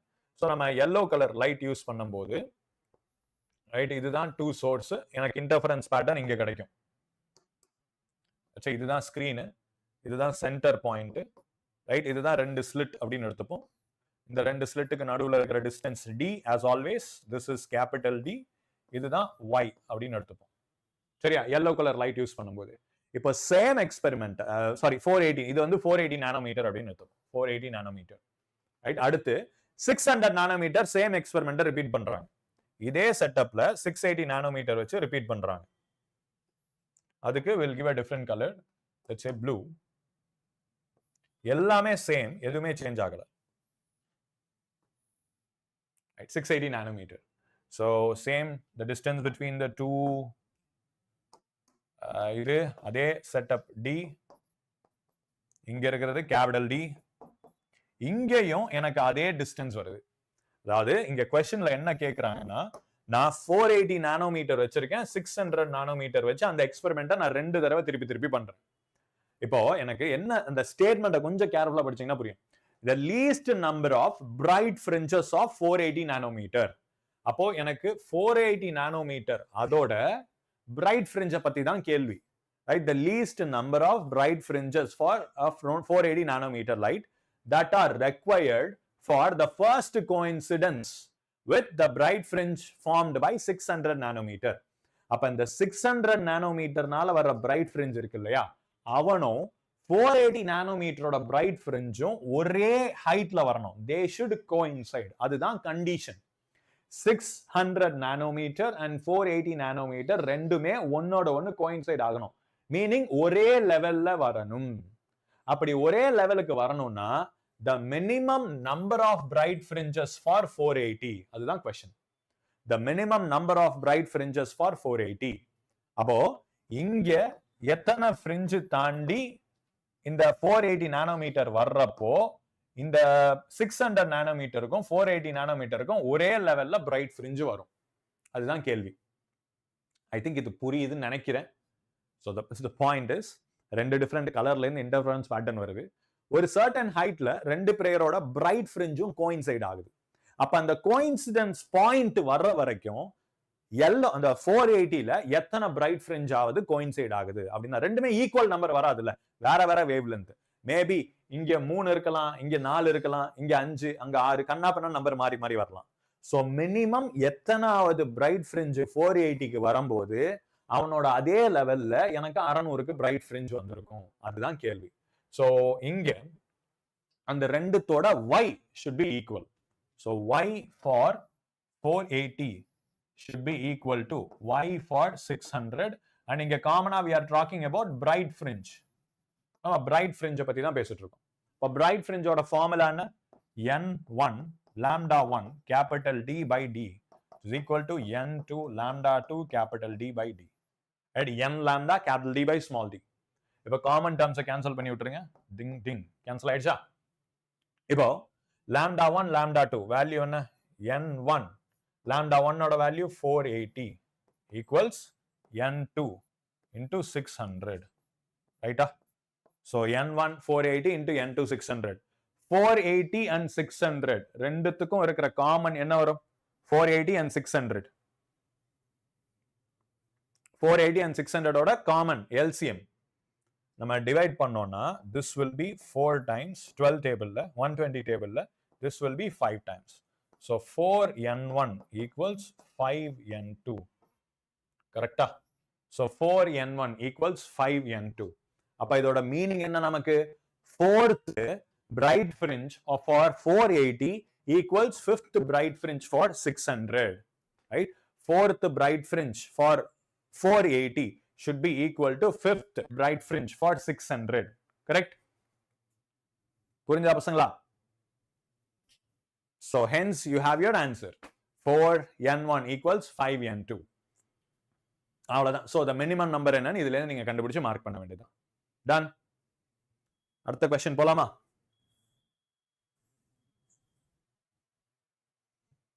I think time up. போதும். So that's enough. So இதுல இருந்து that's it. இந்த क्वेश्चனை கொஞ்சம் புரிஞ்சுக்கிறது கஷ்டம். இதை நீங்க ப்ராப்பரா புரிஞ்சுக்கிட்டீங்கன்னா answer would be easy, right? இதெல்லாம் நம்ம ரீஅரேஞ்ச் பண்ணா n1 by n2 is equal to 5 by 4. So இதுதான் நீங்க ஃபைனலா கொண்டு வர வேண்டிய ஸ்டெப். அதாவது இங்க n1 ஓகே சாரி நான் மாத்தி சொல்றேன். n1 by n2 is 5 by 4.